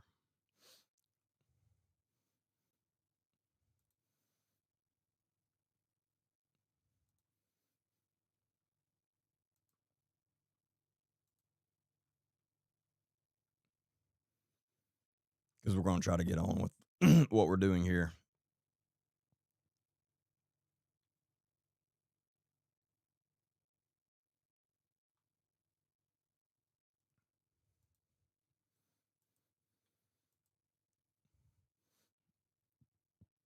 They'll just create a fake profile and come back, but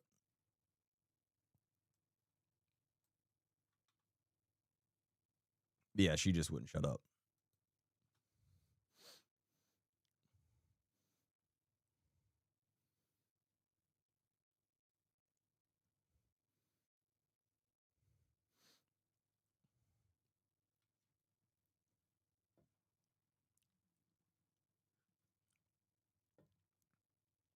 Again, if you want to make up stuff about me and post, I don't care. That's nothing new. It's not going to be the last. I don't care.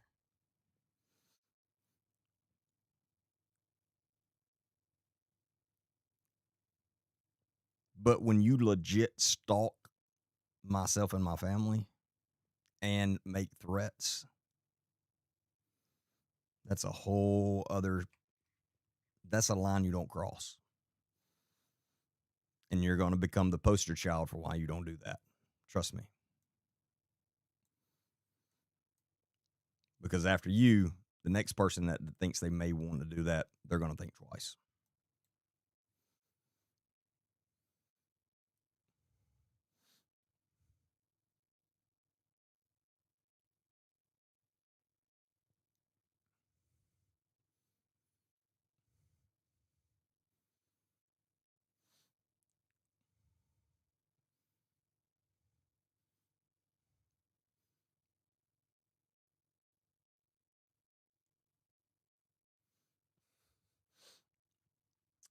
I know.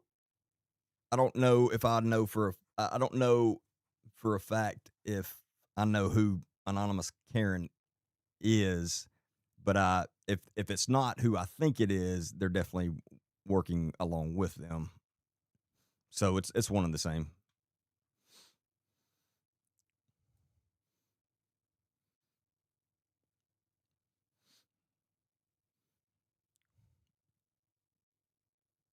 We've been working with 3 different agencies since Friday.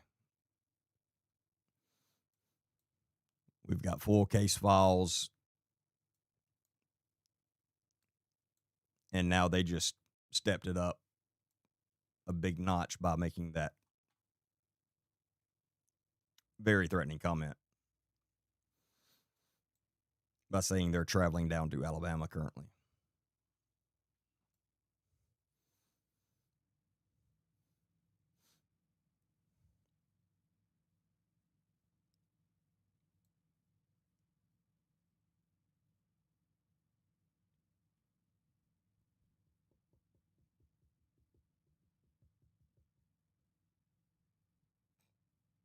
All right, y'all let me take about a 2-minute break. It may not even be that long, but a very short break. And then I'll be back, and then we're going to move on and actually get back to the live because we've got some other things I want to discuss tonight.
All right. I apologize. A little longer than I thought.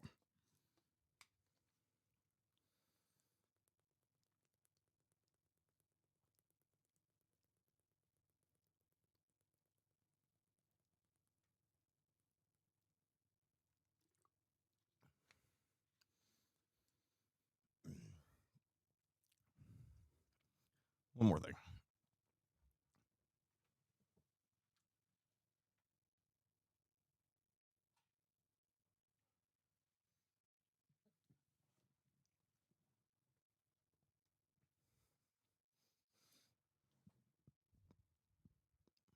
All right.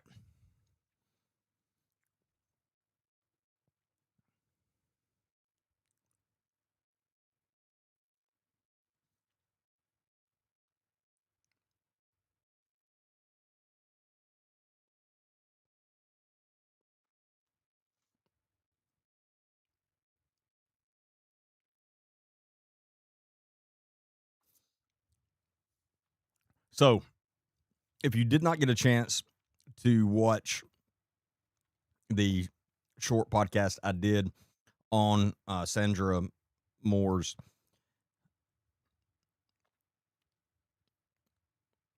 case that I put out earlier today, either after the live tonight or tomorrow, make sure you go check it out because I've got a little more details in there on that.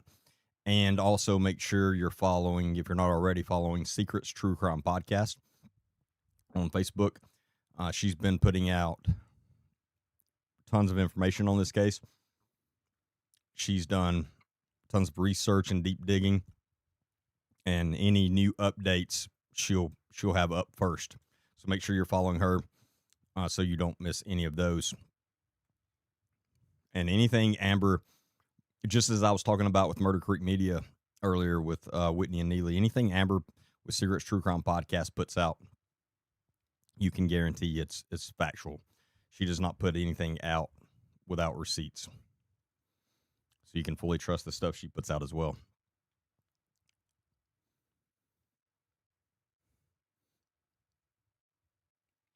And let me see. What in the world?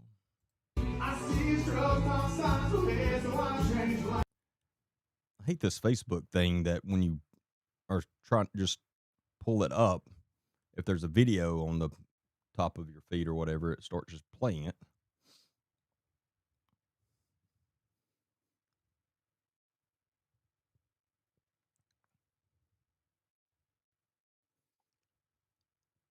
Did anybody have any other questions or anything right now on the Sandra Moore case?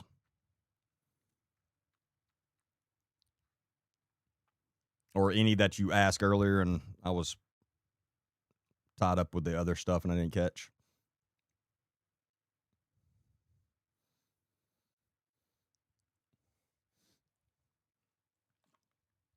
Am I still exposing the ramp? Absolutely. I'm currently not talking much about the ramp right now because of investigative reasons. I don't want to say too much. I don't want to put anything out or say anything on my podcast that could hinder the case in court.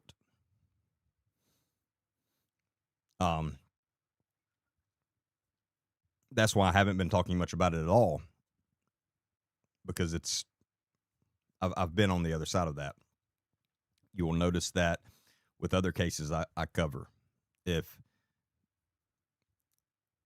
there's any court proceedings coming up, I'm going to be very careful about what I put out and all that stuff. Also, with the ramp, pretty much every source, not like first-person sources, because I have numerous sources that I've spoken with as far as previous victims from the ramp and previous victims' family members, stuff like that. and a few previous like staff members. But I had other sources that I had been working with on that stuff for 6 months. And I'm talking, it's 4 or 5 people.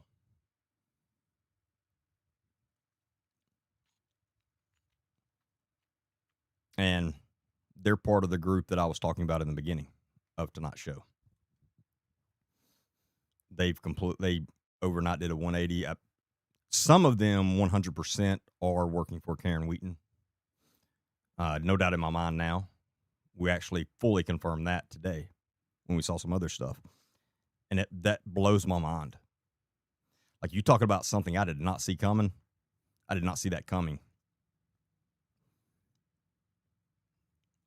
They played the slow game. I mean, it worked. They fooled me. I feel like a complete idiot. I've learned a hard lesson from it. But one thing that we're having to do right now, obviously, now I know every single piece of information they ever gave me, which was a shit ton. I mean, I've got hundreds of files on the ramp stuff. Every single piece of information they gave me is worthless now. And so we're having to go back through everything and vet everything out. And I mean, any information I ever got from any of them, we're having to pull because it's not reliable anymore at all. If anything, no, the stalker, I don't think has any. It's stupid of me to say this, actually. Now I'm trying to say it, but I don't think it has anything to do with the ramp. But they're all kind of in this big circle now, if that makes any sense. The stalker, I think, has way more to do with someone else that I've called out numerous times. Just to stay vague on it. But with the ramp stuff, people that I've spent hours and hours and hours on the phone with, messaging, I've got 7 hours of recorded phone calls between me and 2 of those people with tons of information. And so we're having to go back and like listen to the phone calls and everything, the recordings, and every information that they gave me, we're having to pull out because it's not reliable. And in fact, some of it I'm sure was planted for me to them hoping I would put it out. So Karen Wheaton could sue me. I'm sure that's part of it. And just ways to discredit me.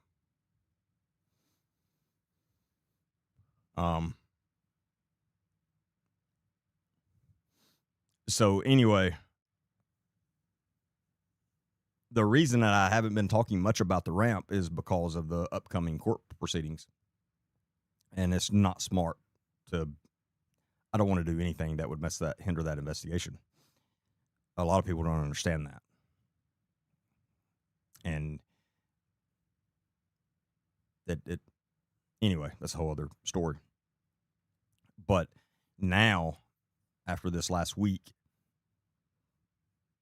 it's really complicated everything that I have on the ramp.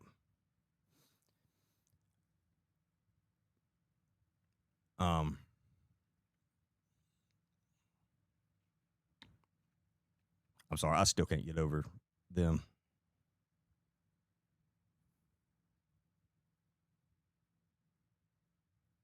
But to see someone that you fully trusted, that you let in your inner circle, that you took tons of information from, my God, again, the hours I've wasted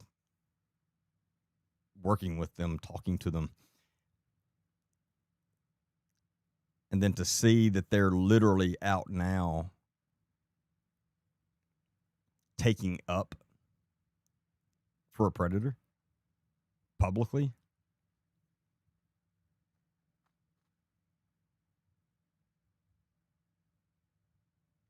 I'm telling you, some people are really, really good at manipulating, and they fooled me. I now know I know what it feels like. Every case that I ever worked undercover on, that I would embed myself into these groups and crews of people, I know what it feels like now on that side. Like, I get it now. I'm like, damn, did not see that coming.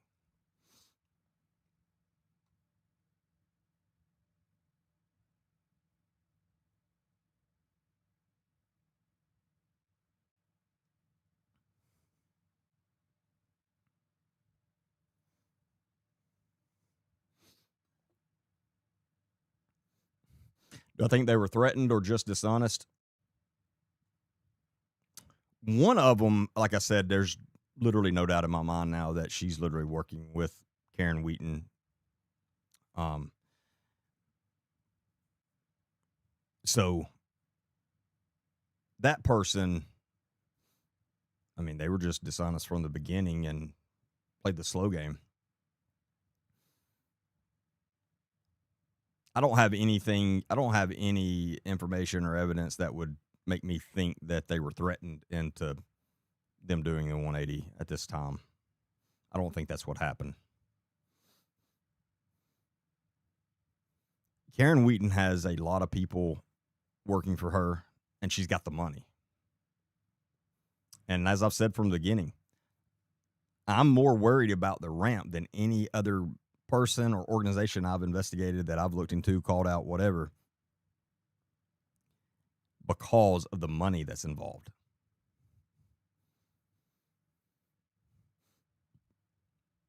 There's a lot of people, you wave a couple $1,000s in their face and they're going to take it and do what you want them to. A lot of people.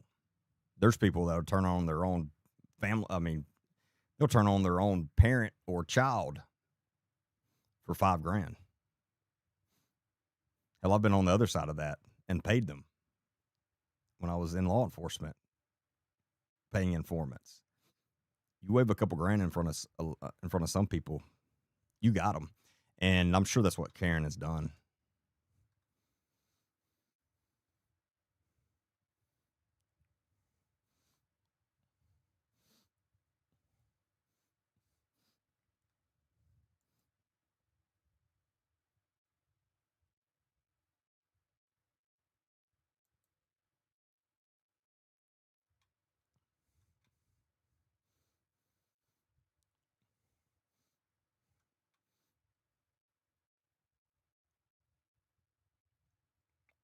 But, I mean, they're the ones that have to sleep with their stuff at night, knowing who they have accepted money from and everything they've done.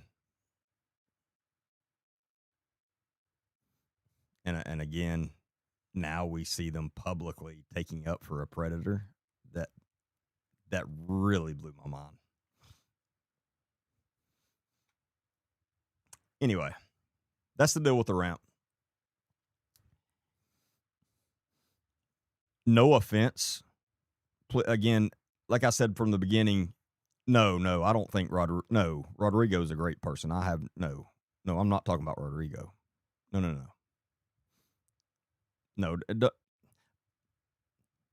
I would rather people not try to speculate who I'm talking about, because you're probably not going to be right.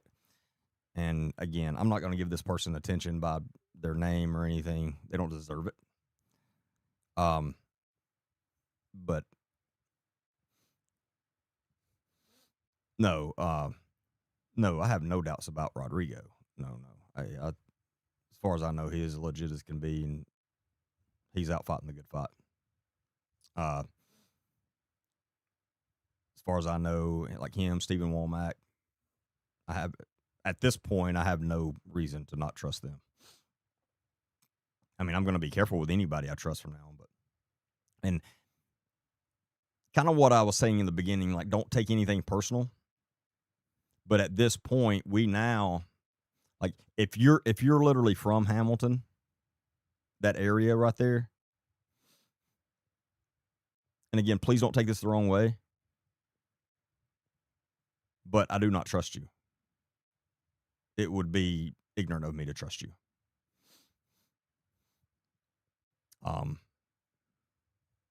Because again, we've now realized that Karen has arms in so many places, especially around there. Like we saw, I dealt with it at the protest where, there were literally people actively against me there that was pretending to be on the right side. Literally tried to have me arrested. And then now this, no.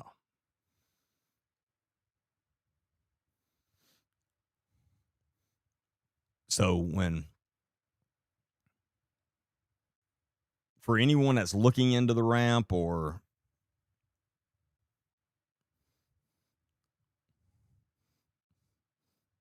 hey, I'm sorry, Kimberly. Yeah, I'm kind of rambling right now. We're currently talking about the ramp, which is a cult disguised as a ministry out of their main campuses in Hamilton, Alabama.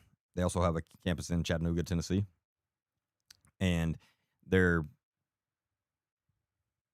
we have now identified, I think we're up to 8 known child predators that have been on staff there at one time or the other.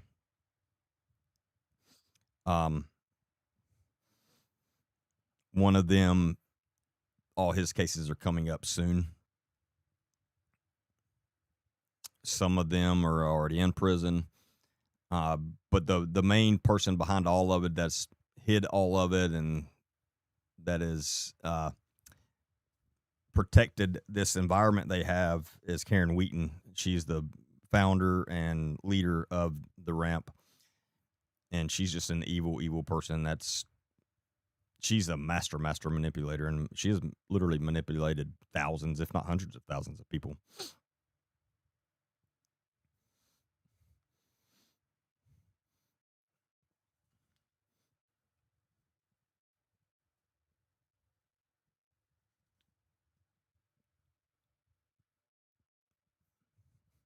But yeah, so anyway, one last thing, the last thing I was saying on the ramp is if you're local to Hamilton and you reach out to me and you don't hear from me, or I'm not going to be rude to you or anything like that, but I'm not going to accept your information because there's no way I could trust it now. Impossible. And I hate that for the people because I know there are a lot of people in that town and surrounding area that are on the right side and that are wanting to take that place down and everything. But Karen Wheaton has so many people out now. I can't trust anyone from there. Way too many turn their back on me immediately out of the blue. Very suspicious.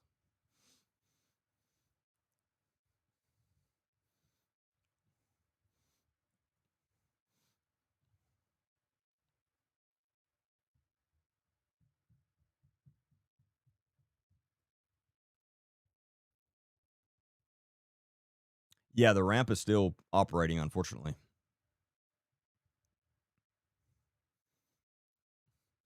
And again, I can't really say much about the ramp right this moment until we go back through and vet all the information, because I don't know what's like. There's certain things that I know for a fact is true because the ones that all the information I've gotten firsthand from victims and staff members and stuff like that. But there's a ton of information weaved into all of that I got from these people that I now learned are not who they said they were. And so I have to be so careful about what I say right now about the ramp, because I don't know there's so much I don't know what is true and what is not right now. And it's going to take us a little bit to vet all of that.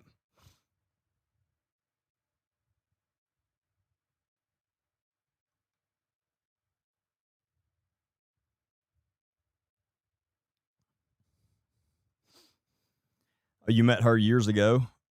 You got a weird vibe back then. Yeah, which it's easy for me to say from the outside looking in and knowing everything I know, and to go, gosh, how can everybody not see that? But I can see that though.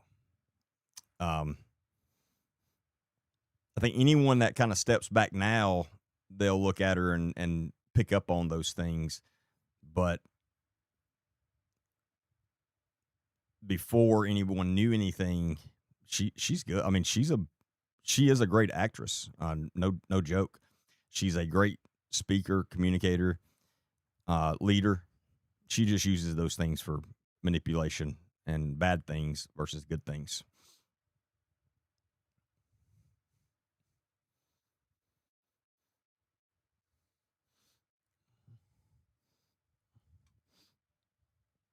But a lot of evil operating out of that place. And, but no, I'm not going to stop going after the ramp.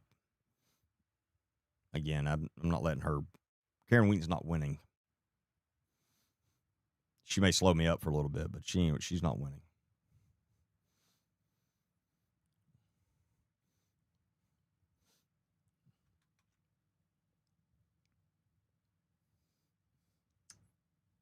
All right, what was Action!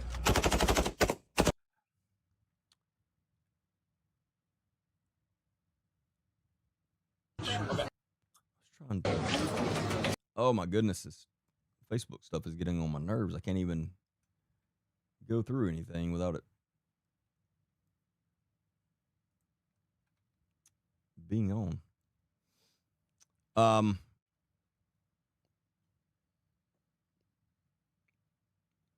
I can't remember what the next thing I was going to talk about now.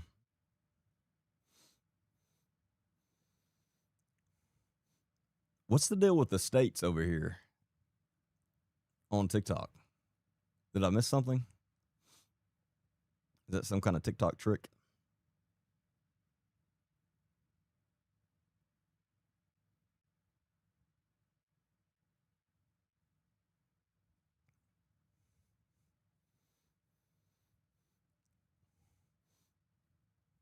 Yes, I have ADD. I've admitted that. I've accepted it. I'm trying here. When I tell y'all, it's been a long, at least week, really 2 weeks. Whew. Oh, I see. Thank you, Billy. So turn the autoplay off. See, look at that.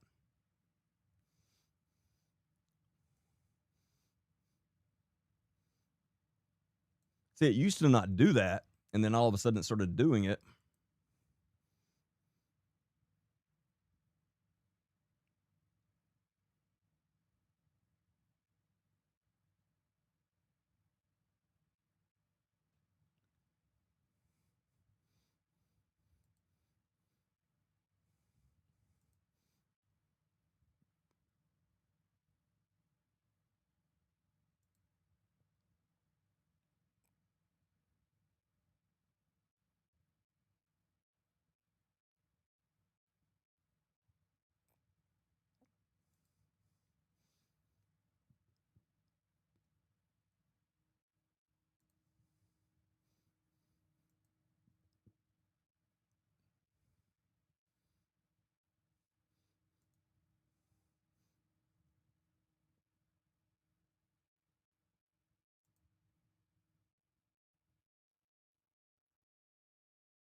No, I'll have to fix it later.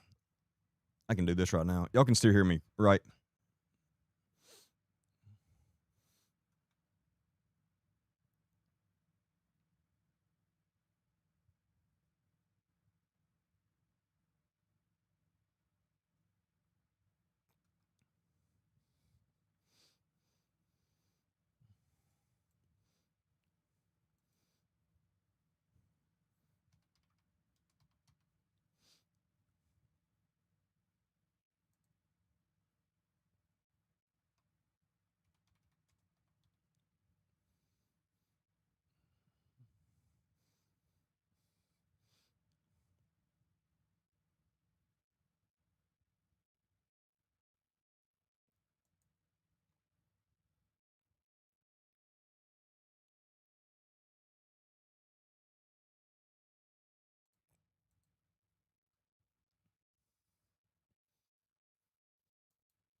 I was looking back through my notes. I had something on my mind I was going to talk about next, but then I forgot.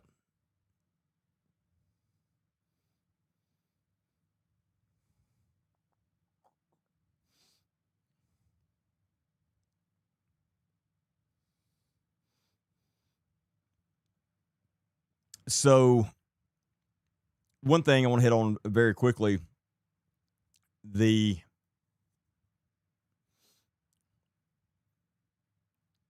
Jason Hare thing going on in Walker County with the town of Oakman. He's the prior police chief of Cordova, Alabama, that was caught on video actually assaulting an 18-year-old dispatcher. Now the town of Oakman has hired him. Done a couple of podcasts on it in the last week, if you haven't seen those. But unfortunately, he is still there. They have a town council meeting tomorrow. I believe it's tomorrow.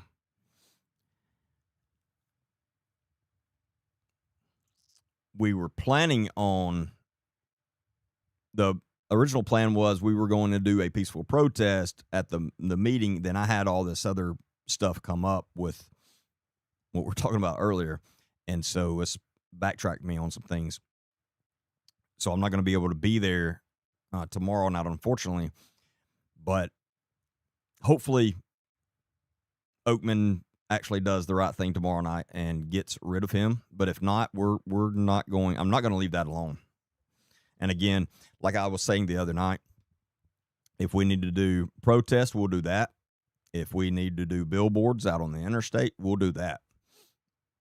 But we are not stopping until he is out of law enforcement. Still working on contacting A Post.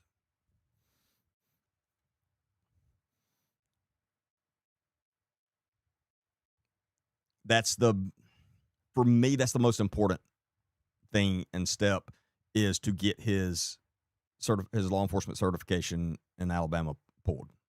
That way he can't go anywhere else and be in law enforcement. Because again, as I stated a year ago when we dealt with the incident at Cordova, when he was at Cordova as the police chief, I said they let him resign when they should have fired him. And he's just going to move somewhere else, and after a little bit, and some other small department's going to hire him, and then that's exactly what happened.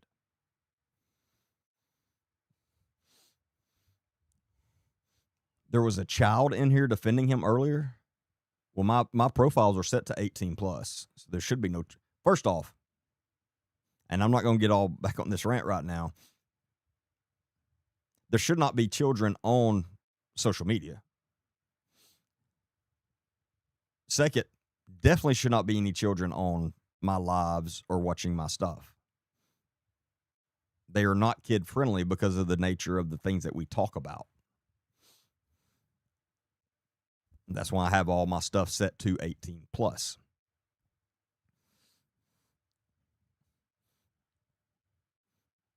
Jason Hare's own, claimed to be his daughter. I have no reason to not believe it wasn't him or wasn't his daughter. Messaged me earlier last week,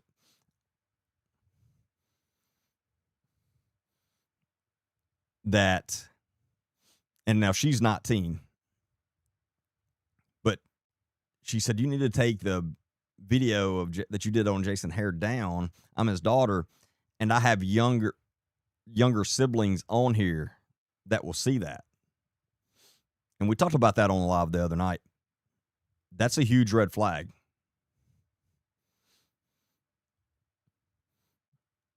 So,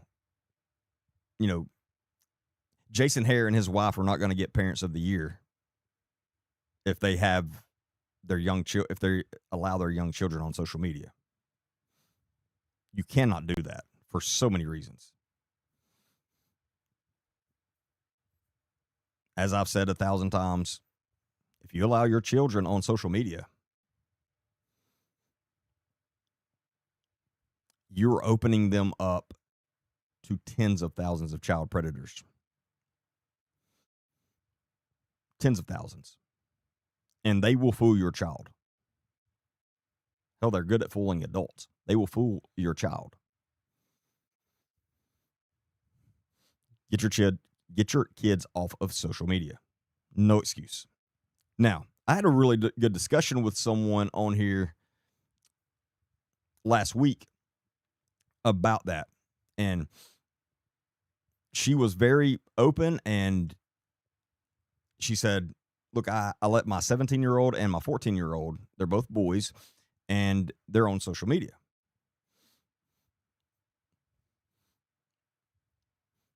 And she was open to hearing my reasonings for why they shouldn't. And again, we had really good discussions. We've actually had good discussions after that in messages. And we've talked about it. I'm actually trying to get her to come on the podcast and for us to discuss that and discuss the role of parents with younger teenage boys and how things cannot go so well for them if they put themselves in a bad situation, even if they don't do anything. But I think that will be a really good discussion. And she hasn't decided if she's going to or not. And I respect her decision either way, if she decides to or not. But I think it would be a really good discussion. But anyway, she was open to hearing. And as I told her, with the 17-year-old, that's a parental decision. There are some 17-year-olds that are mature enough to handle it, and there are some that are not. And so that's up to each parent, and you got to make that decision as a parent. It's not an easy decision either way. But a 14-year-old, no, absolutely not. Your 14-year-old should not be on social media. Again, for numerous reasons. The most important reason, because you're inviting tens of thousands of child predators into their life. No other way to put it. And you can't do that. And I don't care how smart or intelligent you think your 14-year-old is. These child predators spend all day, every day, perfecting their trade, and they're very good at it. And they know how to convince a 14-year-old boy that they're a 14-year-old girl. And then before you know it, your 14-year-old has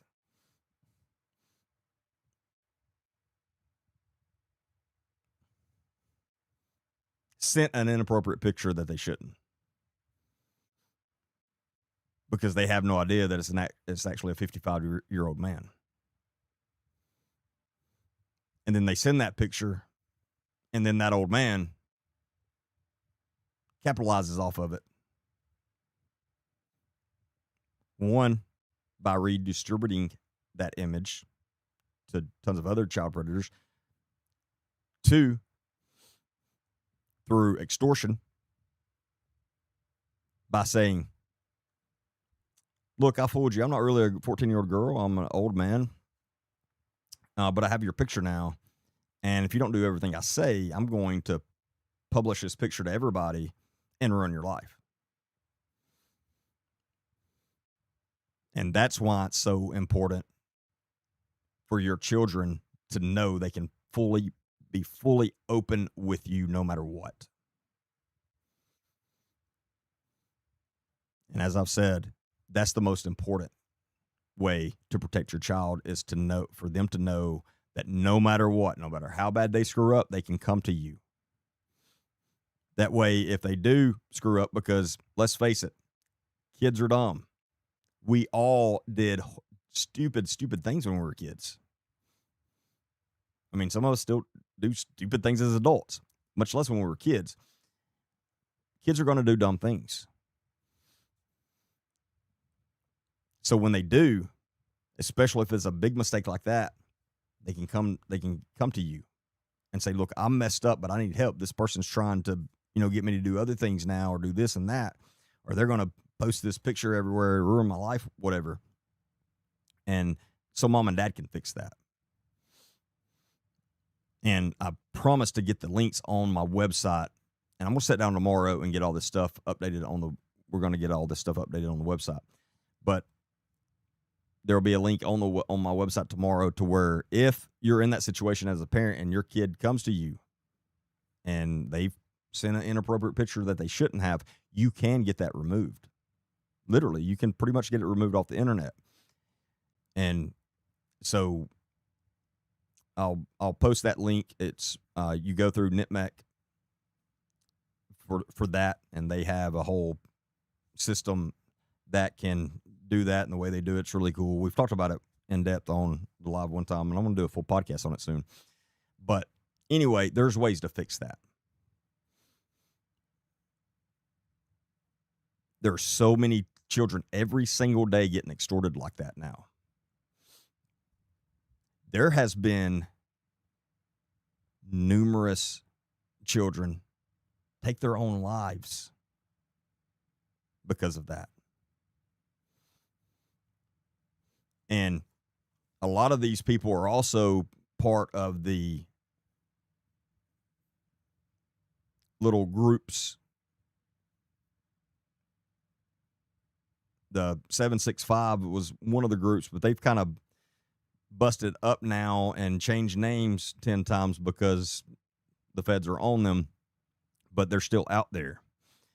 And they've broken into a lot of other little sets, but they're out there, and their whole intent is to extort your child and then get them to do horrible things on live video for them. And oh yeah, there's Patriot. He's on here. And I'm going to get Patriot on the podcast, by the way. He's a expert in this stuff. But yeah, 764 MMC NLM, the COM, except there's tons now. But anyway, their whole intention is to get that picture or information from your child and then extort them to get them to harm themselves, do self-harm on videos for their own entertainment. And there's been some children they've literally talked into taking their own life on live video for their entertainment.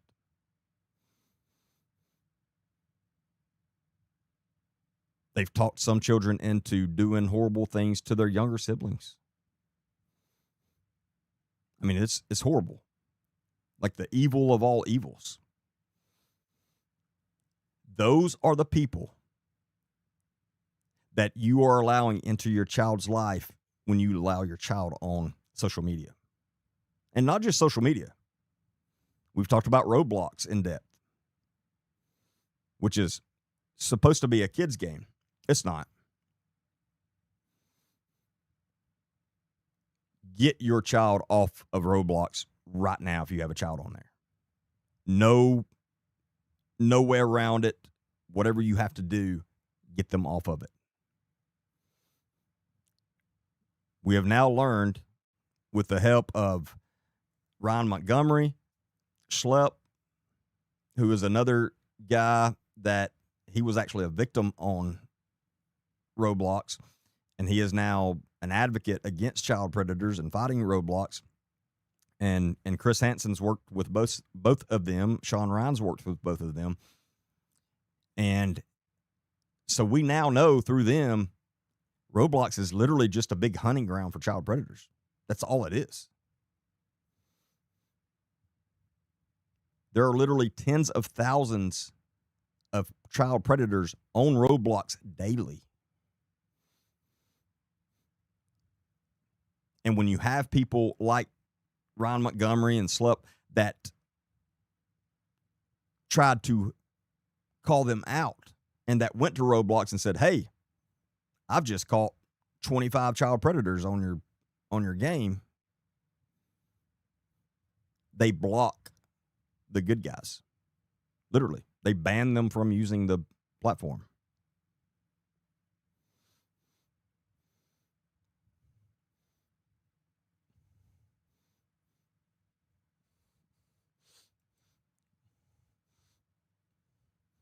in all honesty, you cannot keep your children completely safe and not being online. You have to have a serious conversation with your child about the dangers of it.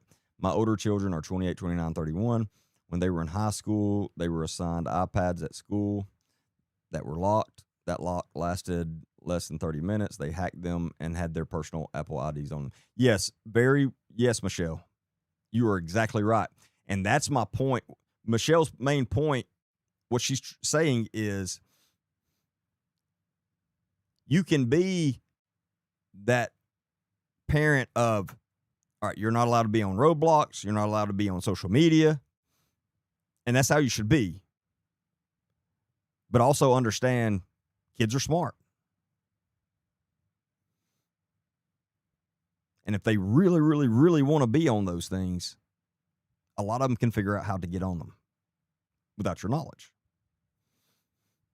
And that's why the most important thing for you to do and the most important step for you to take as a parent is to make sure your children knows they can be 100% open with you no matter what. That way, when they do sneak around and have a secret Roblox account or social media account, and they end up in that trouble, they know, okay, my life's not over. I'm going to mom and dad, and they're going to help me out of this. I've learned a hard lesson from it. That's why that's so important. But yes, very, very good point, Michelle. So, and if you have not watched the documentary that Chris Hansen has done on Roblox recently, go to his network, True Blue. It's TRUBLU. You can get on any smart TV, Roku, Amazon, Fire Stick, or whatever. It's like $4.99 a month, like $4.99 a month to subscribe to his network, and it's awesome. First off, he is still, if you don't know, because a lot of people don't realize, he's still doing all the stings with the child predators.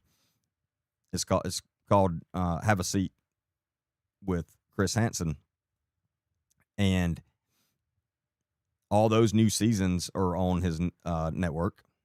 They just finished the last season.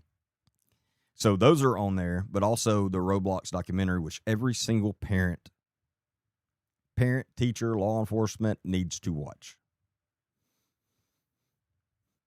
It is very eye-opening, to say the least. And Krista, that's exactly why I'm talking about it right now. Krista said, I thought that Roblox changed things so this doesn't happen. That's what Roblox wants you to think. That's what Roblox has said. That's not true at all.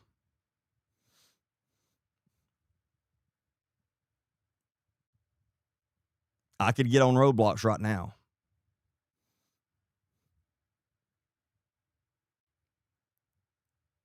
I could get on Roblox right now, and within 3 to 5 minutes, have a child predator talking to me if I'm pretending to be a young child. Sometimes it don't even take 3 minutes. And that's 100% of the time.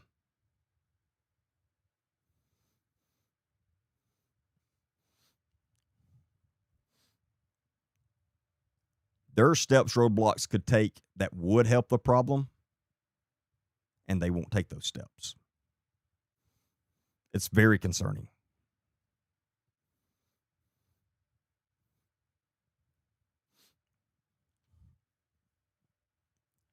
Roblox puts things out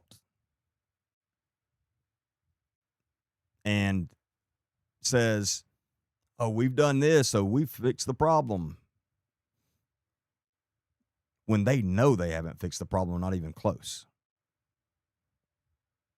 It's just PR to them.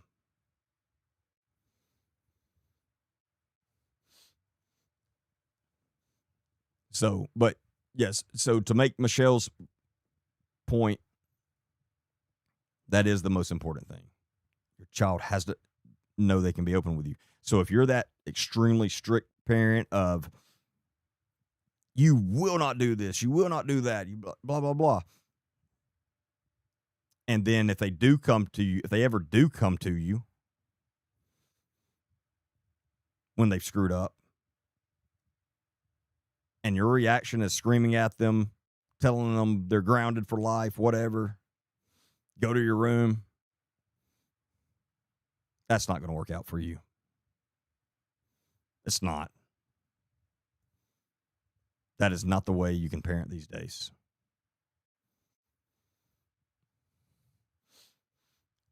It's not. They have to know they can be open with you. Now, does that mean there's no consequences? Well, absolutely not. That does not mean that. Now, some experts will say, give them that first time. Hey, give them a pass that first time. When the first time they come to you, when they've made a bad mistake like that, whatever it may be, and say, look, I screwed up, but I'm coming to you because I need help. You go, hey, thank you for coming to me, and I'm going to help you in this problem.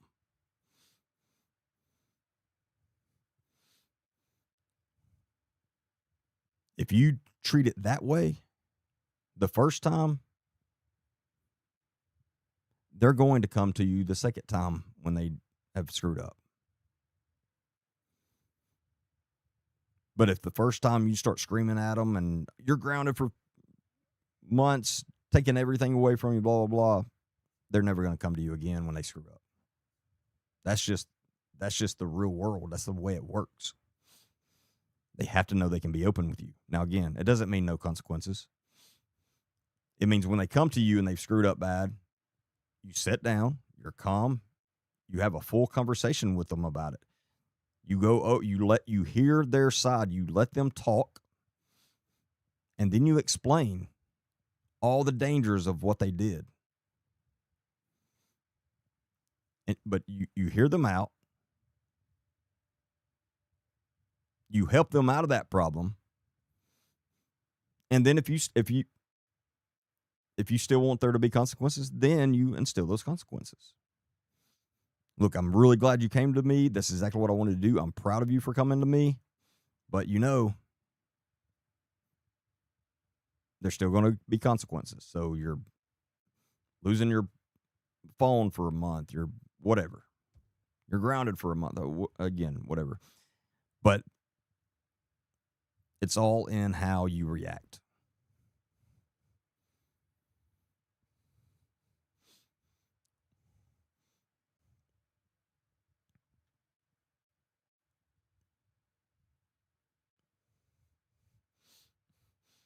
Yeah, Krista, and you're not the only one.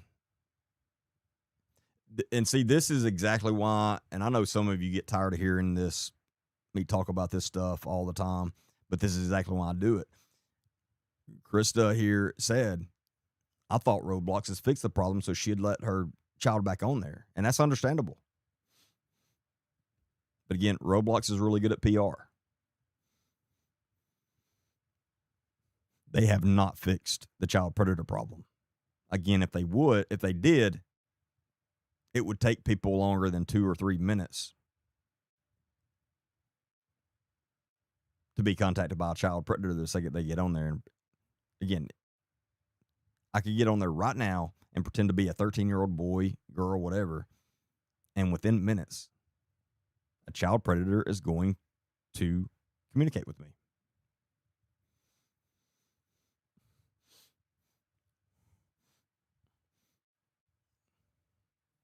And you're exactly right. The internet is not a place for children. It's not safe. I fully agree with you. However, it's not realistic in today's time to say, well, I'm not going to let my child on the internet at all. That's not realistic. To operate in the world we live in today, they have to learn and they have to know how the internet works. They have to get on the internet at times. They have to. Because there's also a lot of really good information that your child can learn things from on the internet. The difference is they should not have unsupervised access to the internet. That's the difference. Like in my house, children's electronics, are in the living room with mom and dad. They're not allowed to take any electronics to their bedroom, behind the closed door, nothing. They can get on the computer. They can get on their tablets while they're literally sitting beside mom or dad in the living room. That's it. So,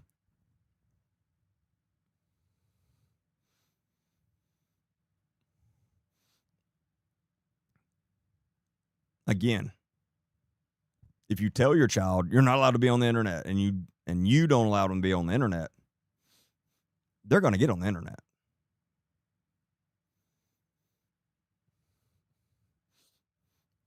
But it's not realistic to not. If you don't let your child on the internet at all, they're going to be way behind in everything. They just are. That's just the sad fact. So the difference is supervised versus unsupervised. There are still a lot of parents that let their children have their electronics in their bedrooms by themselves. That's the worst thing you can do. That is the worst thing you can do.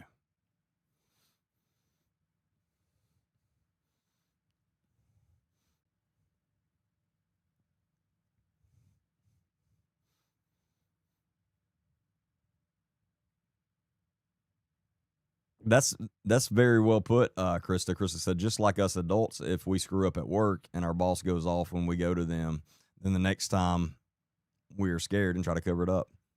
That's a very good leadership.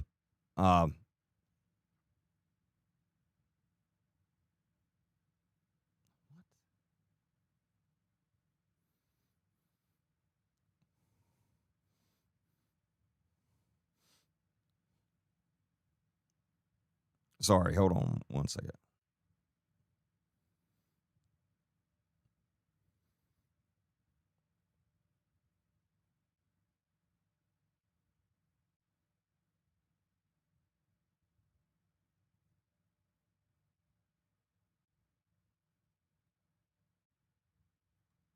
All right.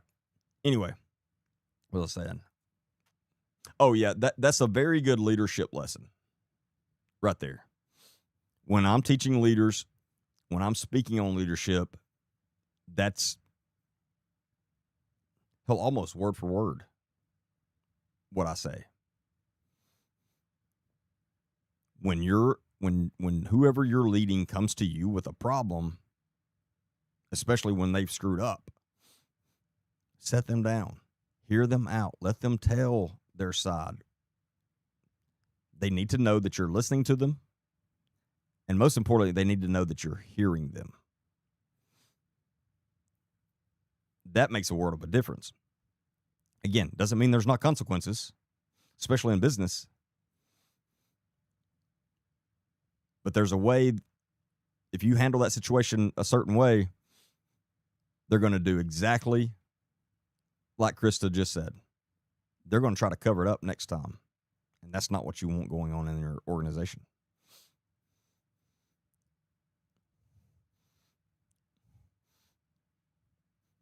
And that's, as a leader, I've struggled with that one for sure. I mean, I've struggled with a lot of them, but that one for sure. I've caught myself in the moment because I'm so intense and I get so worked up. I've caught myself in the moment and they go, whoa, hold on. I gotta back up here. Hell, my team can tell you that. I've done it with them before. So it's a lot easier said than done.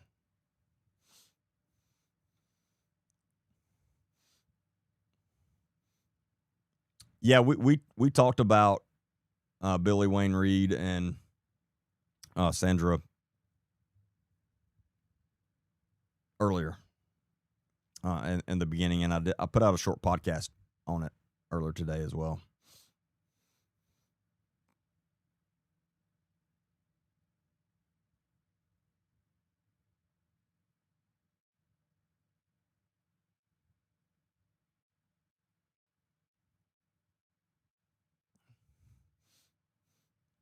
Patriot said ISIS is now also exploiting the gaming to recruit homegrown attackers. They talk about it in their Telegram channels. I don't doubt that at all. I mean, we've had that happen. Like, if you live in Alabama, it wasn't too long ago when they actively recruited a young Alabamian.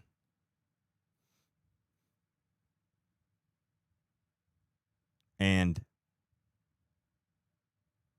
by the time, I mean, they fully recruited her.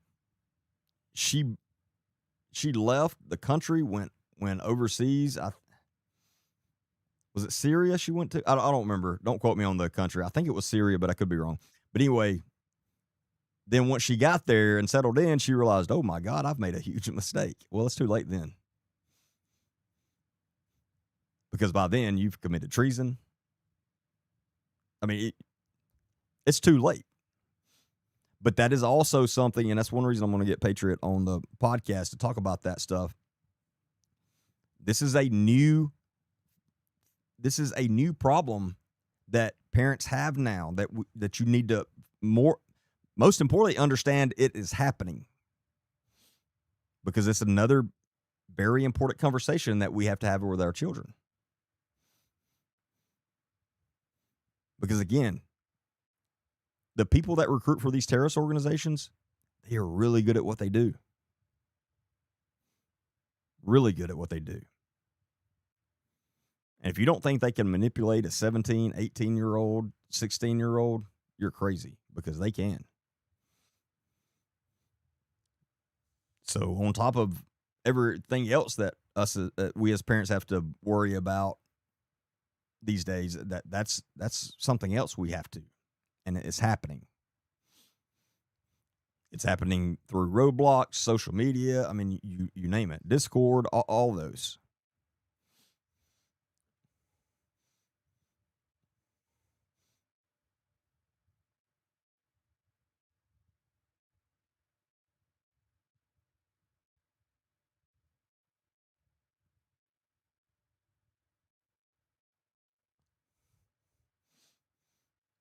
But yeah, if your kid's on Roblox, get them off. I don't care how long they say they're going to hate you. I mean, look, we went through it. My son was addicted to it, and it was, we were the worst parents ever. He's over it now. I mean, it didn't take long, but I mean, we heard everything from, I'm going to lose all my friends. He's 11. I'm going to lose all my friends if I can't play Roblox. No, you won't. Trust me. If you lose friends over not playing a game, what is it we say? They're not your friends. But look, I went through it. It's not easy. It's not fun, but you got to do it.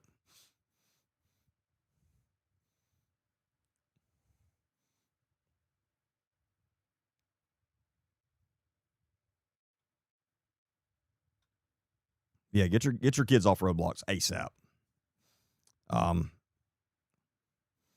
if you openly and willingly allow your child, young teenager on social media, again, you're asking for things you don't want. Trust me. And by the time you realize it's too late, it's too late. I've had those conversations with parents. And as I think I've said before, the one thing that they all have in common is if they could go back, they would have never allowed what they did.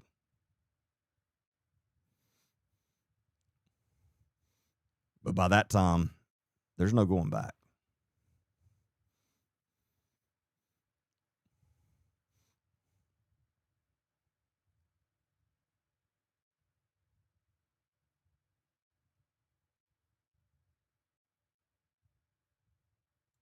But have those talks with again, don't allow them to be on Roblox and social media, but understand some of them are still going to figure out ways to get on there, whether it be while they're at school, on a friend's phone, whatever.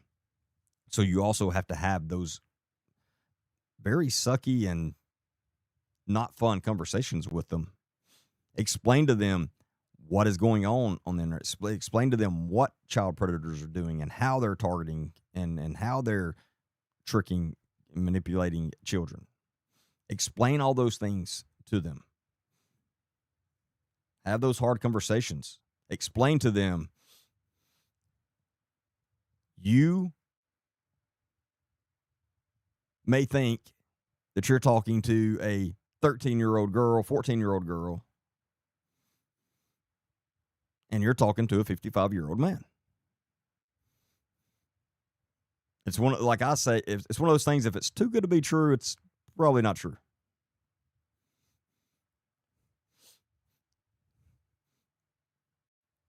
But just think about how easy it would be to manipulate a 15-year-old boy by pretending to be a girl online. And that's what they do. Is there any gaming that can replace it? Whatever gaming your child does, do not allow them to have chat. Do not allow them to be chatting on the games. None at all. So if it's a game where you can completely cut chat off and there's no way they can get on chat, you still want to monitor it. But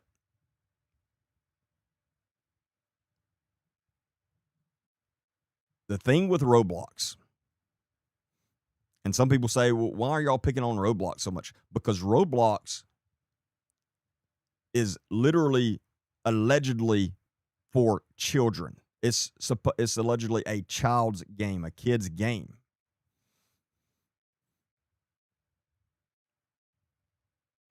That's who they market it to. But then they know they have tens of thousands of child predators on their platform daily. And if you call out a child predator on Roblox, they don't block the child predator. They ban you. That tells you all you need to know about Roblox. All you need to know.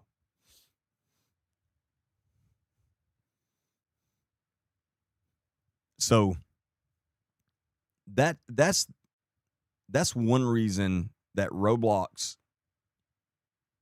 that a lot of us are on Roblox so much.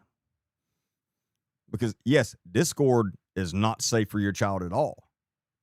But Discord is not necessarily, it's not marketed literally just for kids.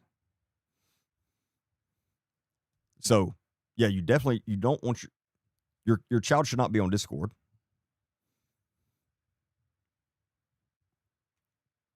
And there's, I mean, it would take 2 days to sit here and list off every single platform that your child shouldn't be on.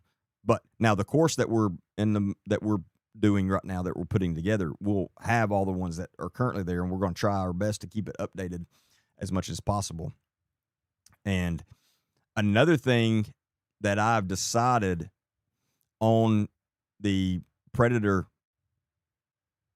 course, the course that we're putting together for teachers, parents, law enforcement, that will help teach you how to make your child a hard target versus a soft target to child predators online and in life, in their everyday life. We originally set out that there was going to be a charge for that course because we're putting tons into it. But the more I've thought about it, I've decided that we're not going to charge. It's going to be a free course. We will have a donation link on there for anyone that would like to donate when they are going through the course and stuff like that. But at this point, we're not going to charge for it, because I don't want money to be a reason why why a parent doesn't go through the course and learn these things. We're getting very close to getting that released. And I'm very excited about that. It's just one of those things that's definitely needed. But when we do get it out, of course, we will announce it at everything, but it'll be on our website. You can go to our website, agentdbaker.com, and you can already see where it's going to be. It's got a coming soon thing on there, but that's where that course will be. And then once we get that course live, we're going to be putting other courses out on other topics and things. But that's the first one and the most important one we're putting together right now.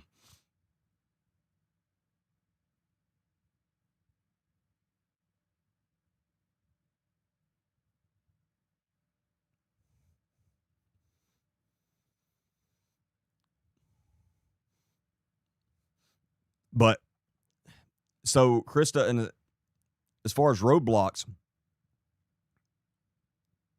even if you have chat turned off on Roblox, there are things on Roblox that your child does not need to see. And that's another thing that Roblox has claimed, oh, we've fixed that. No, they haven't. Not long, just a month ago, maybe 2 months ago, but no longer than 2 months ago, there was still a game on Roblox that was the Sandy Hook incident. The school where your kid could be the shooter at Sandy Hook and go through the school taking out children. And it literally had the victims, the real victims, it had their names on there as children.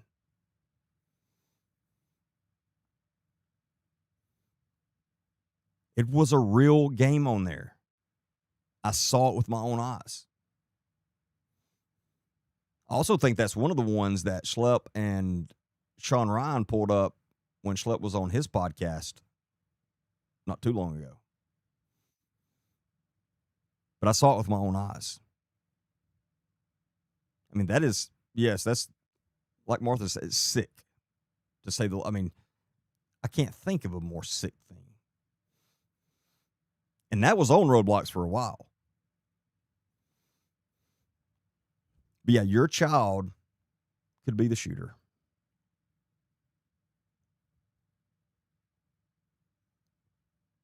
They had Epstein's Island on there where you could go and visit Epstein's Island, and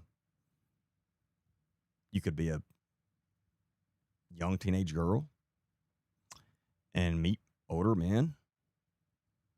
I mean, sick stuff. That wasn't long ago either. And I'm not 100% sure those games are still not on there. I haven't looked lately. I hope they're not, but I haven't even checked lately. Hell, they may still be on there. But I guarantee you there's still games on there that you would lose your mind if you knew your child was on Roblox. But I've had people show me sick. I can't even think of all the ones right now, but oh my goodness. Like things that made my jaw just drop. I'm like, you got to be kidding me.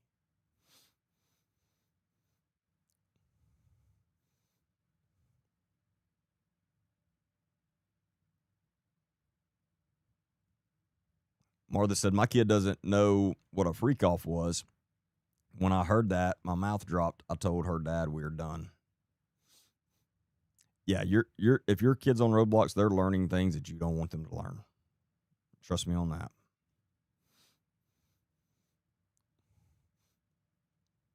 Yeah, that's the other side of Roblox.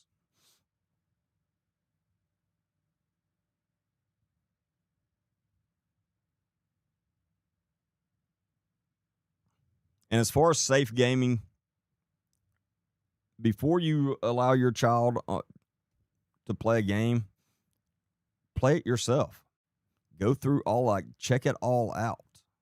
Go deep into it and make sure that what they're going to be doing, you're okay with. Also monitor it. Again, you always want to monitor it. Make sure there's no way they can chat. And then monitor it. And then you also you want to limit your child's time on gaming anyway. You don't want them gaming all the time. That's not good. And so, I mean, for so many reasons.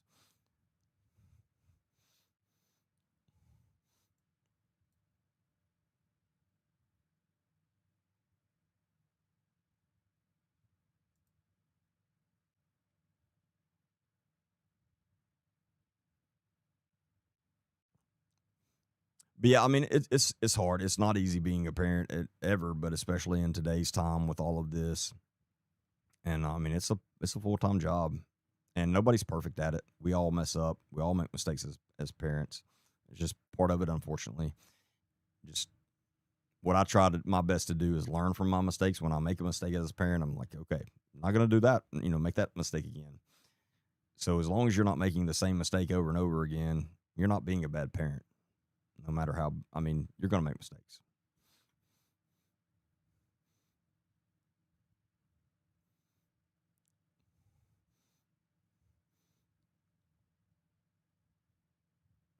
Watch out for them playing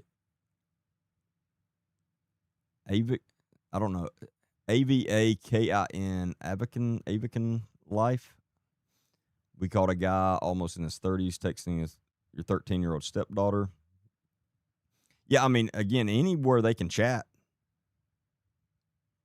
there's going to be child predators there. 100% of the time.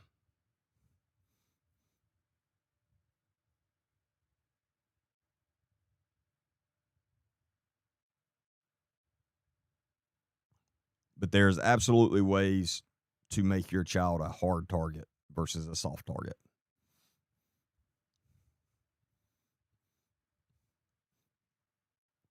Yes, Krista, lots of bullying on there. And we talked about that last week on the live. That's a whole other reason why you should not allow your kids on social media.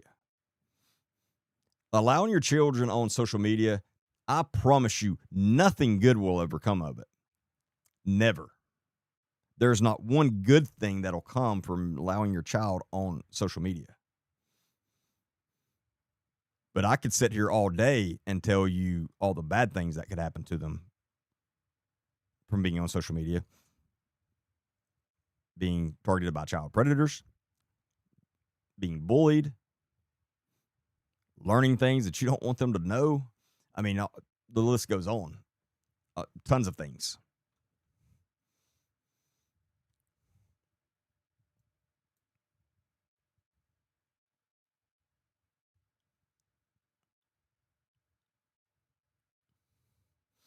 But, and I mean, and I say all the time, I thank God that social media wasn't a thing when I was a teenager.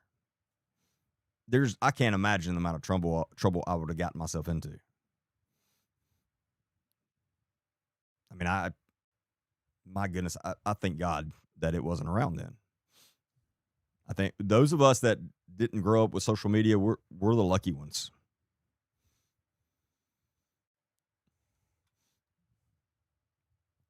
The bullying thing reminds me of a post that we talked about last week that I want to pull up very quickly.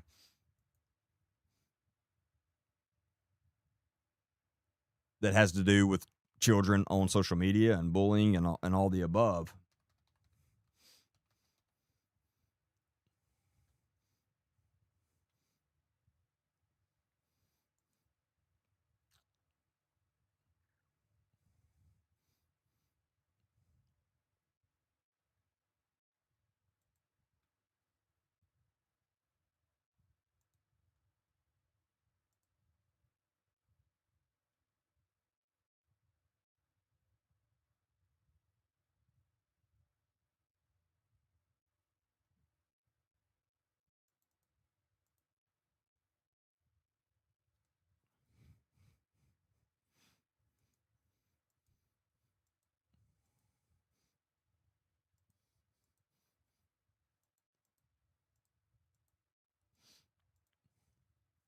So this is,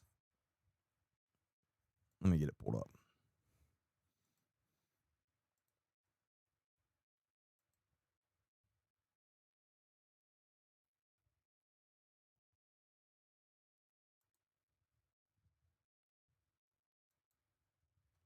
Wrong one.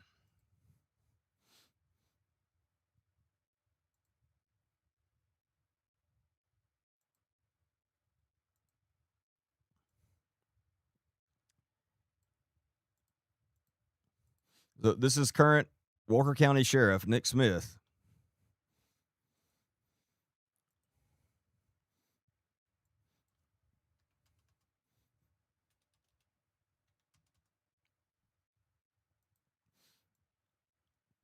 So this is a current sheriff. You would think they would understand this stuff. But unfortunately, we know Nick Smith and his wife has allowed their 12 or 13-year-old daughter. She has a social media account, and they're proud of it.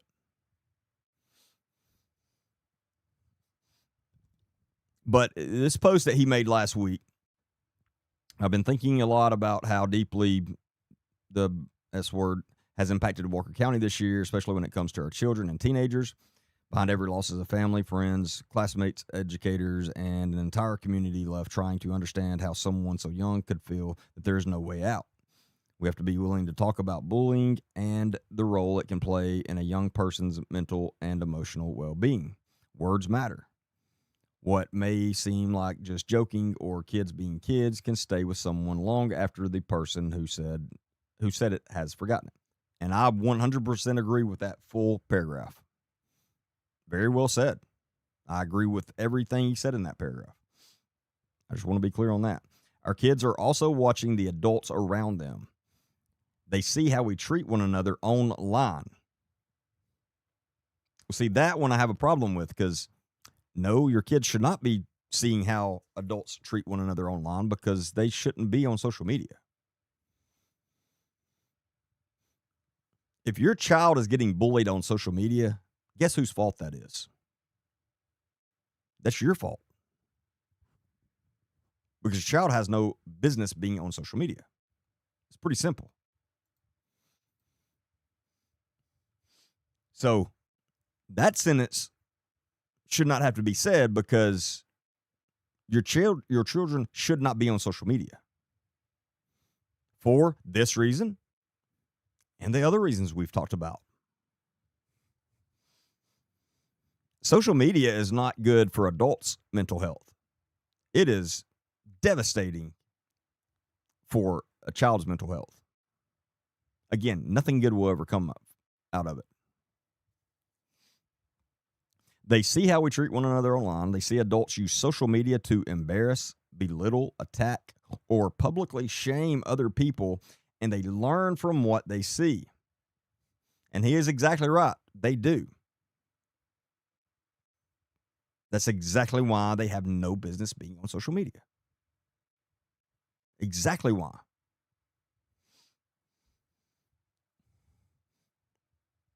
If we expect our children to understand that bullying is wrong, then we have to be willing to hold ourselves to the same standard. That includes educators and other adults in positions of influence. When a child sees an adult participating in behavior that looks like online bullying, it can send a powerful message. If adults can do it, maybe it's okay for me to do it too. It isn't. And again, that's very true. That's exactly why children have no place on social media. And if your child is dealing with this stuff on social media, again, we need to put the blame where it needs to go. That's your fault. Now, again, your child should not be on social media. Therefore, your child should not be bullied on social media, nor should they be bullying on social media. Either way, if they're doing either one, it's your fault as their parent for allowing them to be on social media.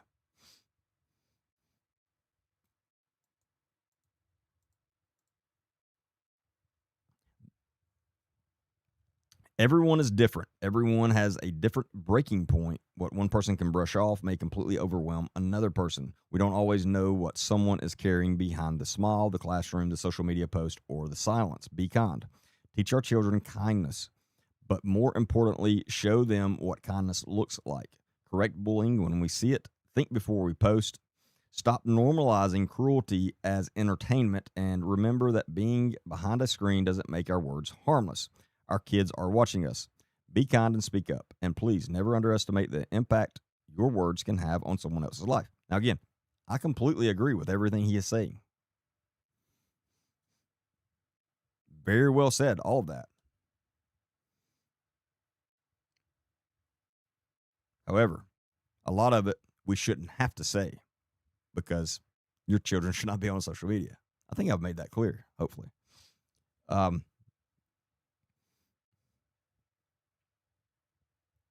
words can and do hurt people. And I know, like when I was growing up, it was like, what was the saying? The sticks and stones may break your bones, but words will never hurt me. Yeah, they do. We can say that all day, but we all know, especially when we were children, there's a lot of words that hurt. That's very true. You should be careful of the words that you use, the things you say.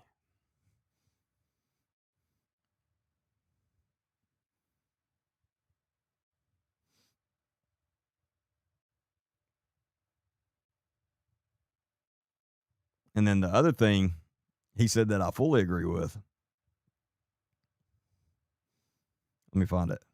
Oh, think before we post. My God, if more people would do that, we would be a lot better off.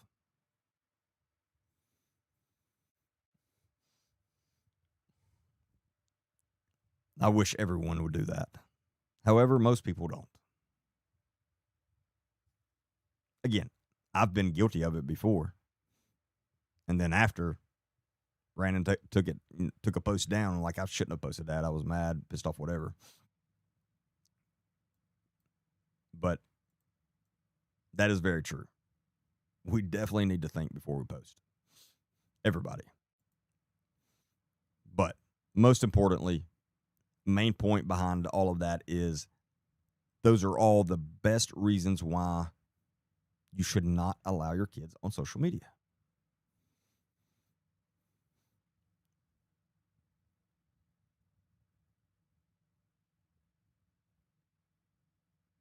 I mean, I could start naming off different platforms that it shouldn't be on, but again, that would take 2 days.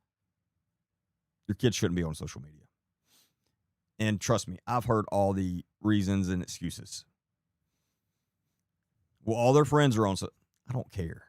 And trust me, there are a lot of parents now that don't allow their children on social media. And their children are going to be mentally more healthy than the ones that allow theirs on social media. No doubt in my mind.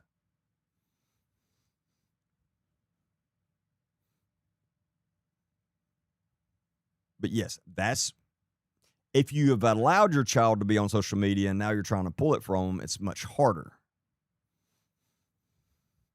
If your child's not to that age where they're wanting to be yet, don't ever let them start. Because it's going to be much harder to pull them off.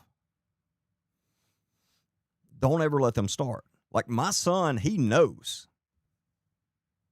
I guarantee you, he will never even ask for social media. He knows that's not happening. He knows that. We've talked about it more times than I could ever count.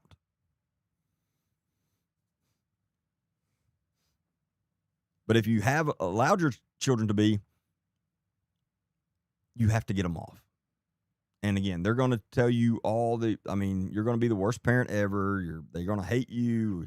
You're ruining their life, blah, blah, blah. They will get over it. Trust me. And at some point, they will appreciate that. I promise you that. They will appreciate that. Get them off of it. There is no excuse. Because again, I've heard them all. I've challenged parents that have disagreed with me on this. When I've said, tell me what good will come from your child being on social media. Now, a lot of times I get a blank stare because they can't think of anything. Sometimes they'll say stuff and I'm like, no, that's not a good excuse. That's all it is, an excuse. I've yet to hear a good reason, a legit good reason for a child to be on social media. Yet.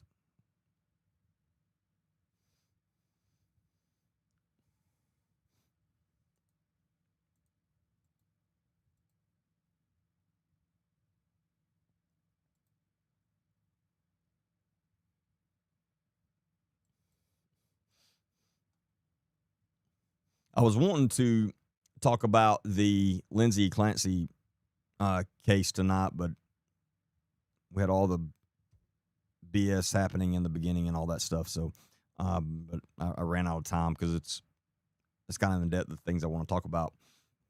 So I may try to have another live this week, but I can't promise that. I have cut my lives down to, I'm going to be live on Monday nights, and then I will be live on Thursday nights with Murder Creek Media with Neely and Whitney. Though the Thursday nights are 9 p.m. Central Time. You want to catch those. They're going to be good. I think this week we're going to be talking about the Orange Beach stuff, all the stuff going on in Orange Beach with the mayor, Tony Keenan, and some other things there. And Whitney and Neely, they're there in the thick of all of that, so they have tons of info on everything going on there. And I think we're going to be specifically talking about some land deals, some very shady land deals and stuff this Thursday night. So I'm looking forward to it. And again, tomorrow, by tomorrow evening, I will have the links to their pages and to that where that live's going to be on our website, and I'll also post it on Facebook. But make sure you catch that. It'll be on. Actually, I think we may try to get it where we'll be live on my Facebook, at least Facebook as well as theirs at the same time. I think we're going to be able to do that. I'm not 100% sure, but we're going to try that, I think.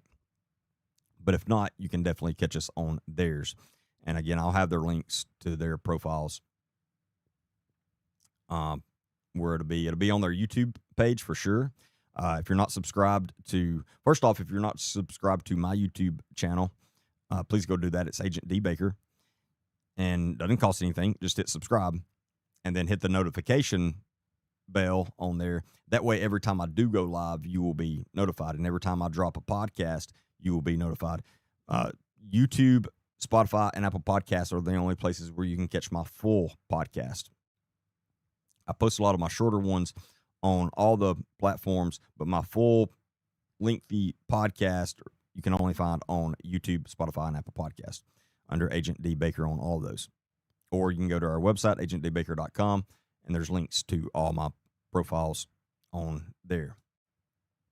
But go subscribe to my YouTube channel, and then also when you're on YouTube, go to Murder Creek Media and subscribe to that channel as well.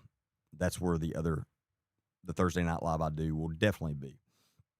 And it'll be on their Facebook page as well. But again, we're going to try. I think we're going to be able to get it on mine, so you'll be able to watch it on my Facebook page too. But I'll get all that information put out. But I'm really looking forward to this week's. It's going to be good. Very, very good. Natalie, so my Wednesday night lives, I'm still going to do some every once in a while, but not every week. So I'll announce on Monday nights whether I'm going to do the Wednesday night that week or not. But we've got so much going on with all the projects we're working on and the stuff that I've not been putting enough time into. I'm having to take a step back from all the lives. I enjoy the lives. I'm never going to stop doing the lives. I really enjoy the lives because I love being able to interact with you all. It's one of my favorite things to do. But unfortunately, I do have bills to pay, and lives don't pay. I mean, I don't make any money on lives. Like I made $2.81 tonight. So I don't make any money on them. So I only do them because I enjoy them and I enjoy the interaction, and I know you all enjoy that as well. And I'm not going to ever stop, but there's other things we've got to start putting more time into right now. Then hopefully, eventually, we're able to get back to where I'm doing every Monday and Wednesday night. But I will definitely still be doing the Monday night live, and then I will be on Thursday night live with Neely and Whitney on Murder Creek with Murder Creek Media. So make sure you subscribe to that. And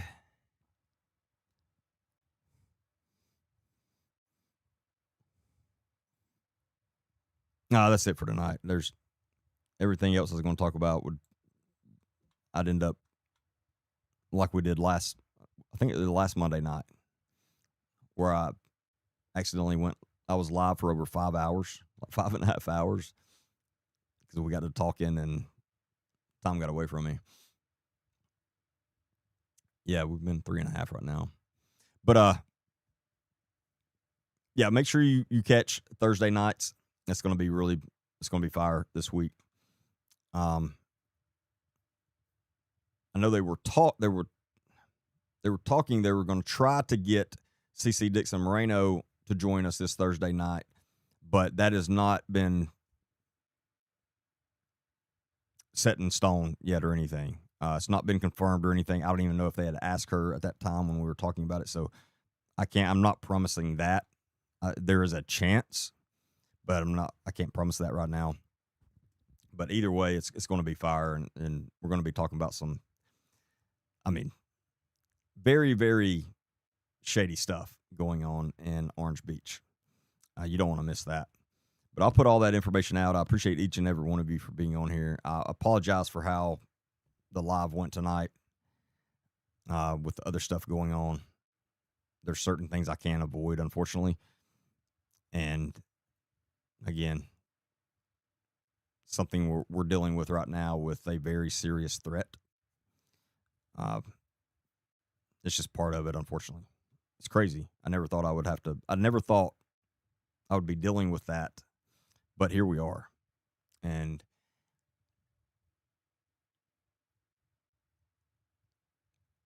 again, they are hitting us from all different directions. Every single day when I wake up, one of the first things that comes to my mind is, what are they going to come out with today? Because I know it's not going to stop. Not anytime soon. But we'll get through it. They're not going to shut me up. I hope they understand that. I don't care what they do, how they come.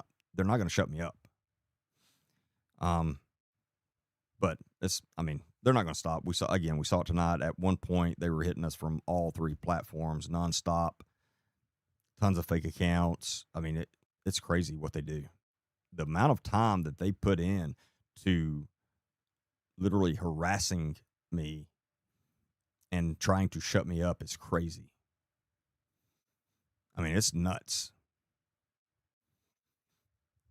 And there's one of them, I would bet everything I've ever owned, they're watching right now. And we have blocked, I think at last count, 7 accounts, 7 or 8 accounts between 3 different platforms. And then they just create another one. And they watch every single second. It's creepy, to say the least. But I've never faced a legit threat like this right now. So I have to take it all serious, because this one's very serious.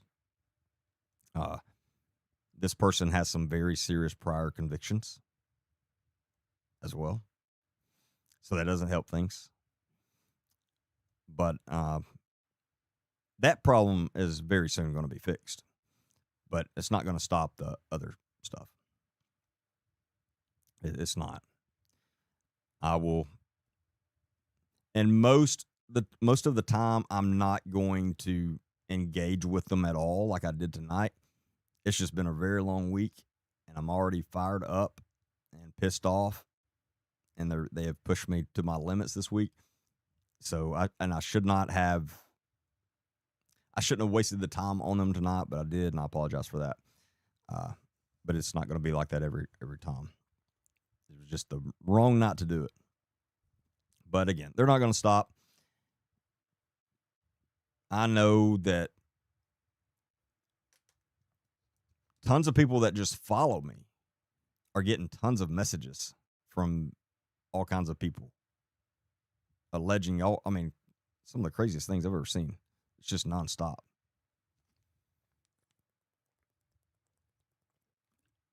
But there's a couple different groups at play right now, and one of those groups is doing everything they possibly can to discredit me. Everything.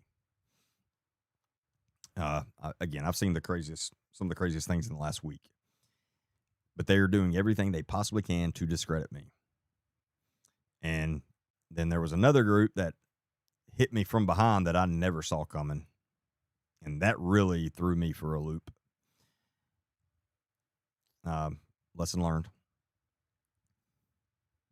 But I don't know what direction they're going to come in tomorrow, but I know they're going to come. And we'll get through it. Eventually, they will all get tired and realize it's not going to work, and they'll go away. We just have to survive that storm, and we will, with the help of all of you. Again, I can't tell you how much I truly appreciate each and every one of you. Just from watching, I really appreciate it. I couldn't do any of this by myself. It requires all of you, and I can't thank you enough. Again, we have brought awareness to a lot of important things. We have made things happen, and we're going to continue to. And right now, one of the things that we're trying to get Jason Hare out of law enforcement. That's one of our top priorities at the moment. We're going to try to get someone to be held accountable for Sandra Moore losing her life, because that should not have happened.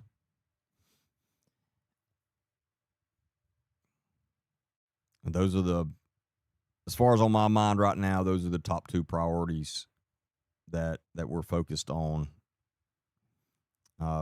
Sandra's family and friends deserve justice for that. Not only from the evil POS that did it, but from the ones that allowed it to happen when they could have stopped it.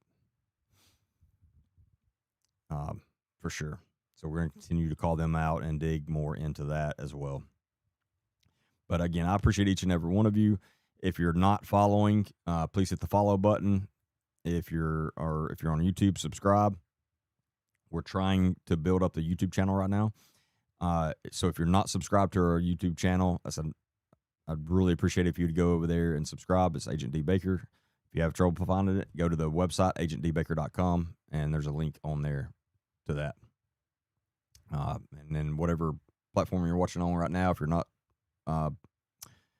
subscribed or following, please hit the follow button. All I ask of you all is to watch my podcast, listen to them, watch them all the way through, like them,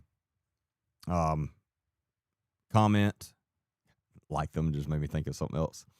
Comment and repost or share. All those things help push them out to get a bigger audience and to get more awareness brought to the things that we are covering. If you're new, that's a lot of people ask me, what is my main purpose? One of my new passions is going after child predators, for sure. The main basis of what we do and my purpose, our purpose of what we do, is bring awareness to things that need awareness brought to them. So cases that need attention is more of what we focus on. So if it's something that's happened, but there's the things are happening the way they should in that case, if that makes any sense, then that's probably not something I'm going to cover much. I'm not a news station. I don't breaking news. That's not what I'm doing. I don't care anything about that. I don't care about being the first to break something. Never have, never will. We try to, there are so many things out there that need, in cases and families that need attention, that need awareness brought and more eyes on what they're going through. And that's what we focus on. So we cover a lot of public corruption, child predator stuff, domestic violence stuff, all this kind of stuff, again, that needs awareness brought to it. I have started digging into the Lindsay Clancy case and trial, and I think that case is very important to talk about, because what is going on with that and what happened with that needs a lot more awareness and attention brought to it, as far as no matter what happened, everybody's entitled. I mean, you're entitled to your own opinion about what you think happened or who did what. Lindsay Clancy was failed by a lot of people, and she was going through some very serious mental issues after giving birth that a lot of mothers go through, and I don't think there's enough resources out there for them, and there's not enough people that talk about it. And I know there's so many that go through it alone. And so if that case does anything, I hope it brings a lot more attention and gets a lot more people talking about that, because I think that it's very important. And I mean, I've had numerous people message me talking about that's been through it themselves. Not obviously to the extent that Lindsay Clancy did, but just, I remember going through that, and that, all my doctor wanted to do was throw tons of medicine at me. And I mean, I've heard tons of stories now, and it's heartbreaking, and it's something that I know we can get better at in this country. So that's one reason that I'm going to be talking about that case more in depth in the near future, for sure. And then, so one more thing I do want to bring up, and then I got to go. One thing, and I wish I was making this up, but I'm not. So I was accused of, I was told that I made some females very uncomfortable.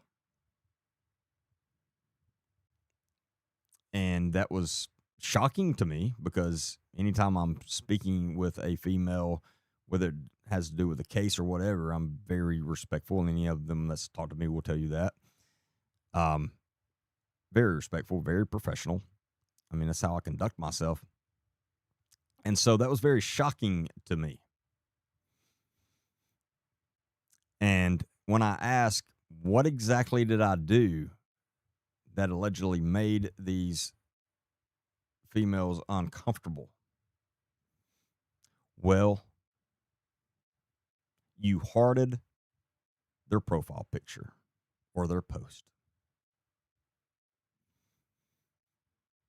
That's what I was told. So I put a little petty post on Facebook about it. It's petty, but it's true.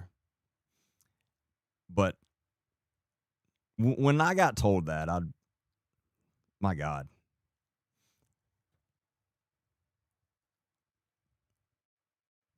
I'm not sure why you would post something if you don't want engagement on it.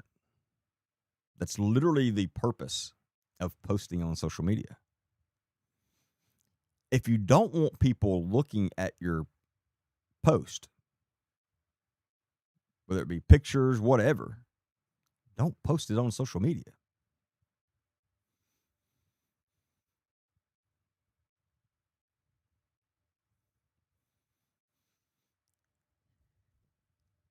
And if truly, I don't believe this actually made someone uncomfortable. I hope to God it didn't.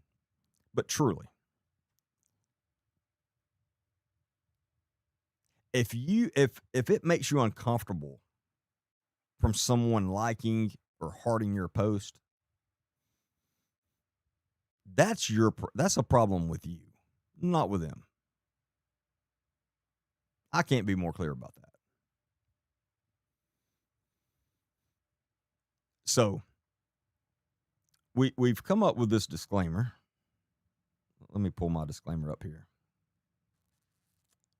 I'm going to type it in the chat.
Sorry, it's a long disclaimer.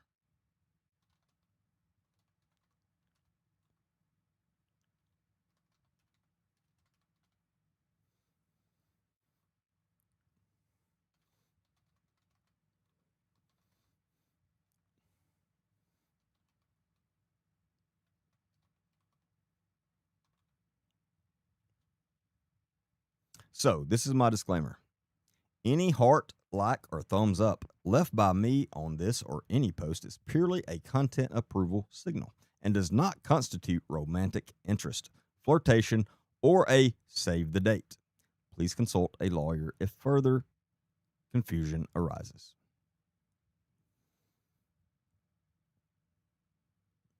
So if anyone was confused, I will go through, like on Facebook, I will go through my feed and literally like every post, picture, whatever that pops up. I like giving people engagement because I appreciate it. And so that's literally what I do. More times than I could ever count. Same thing on TikTok. I will like a post. I will favor it. If you're following me on TikTok and your post pops up on my For You page or whatever, I'm going to like it and favor it just because I like sharing that engagement. I never thought anything about it. But apparently, it makes some people uncomfortable. Again, I don't truly believe that, but I just thought it was funny that someone actually said that to me and tried to use that. So, and for all you guys that I've liked your post and your pictures, definitely no romantic interest there. I promise. Anyway, there are some people that have problems, serious ones. And those people, just like children, don't need to be on social media. They don't.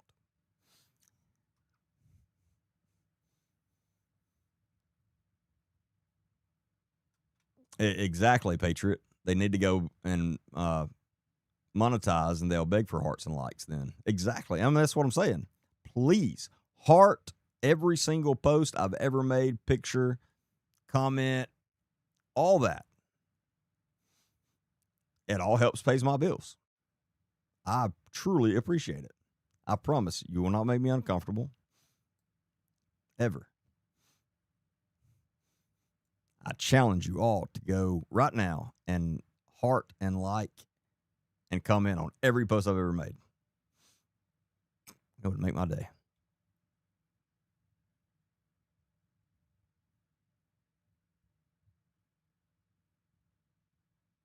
But no, I mean, and I wish I was kidding that happened, but I'm not. Literally what I was told.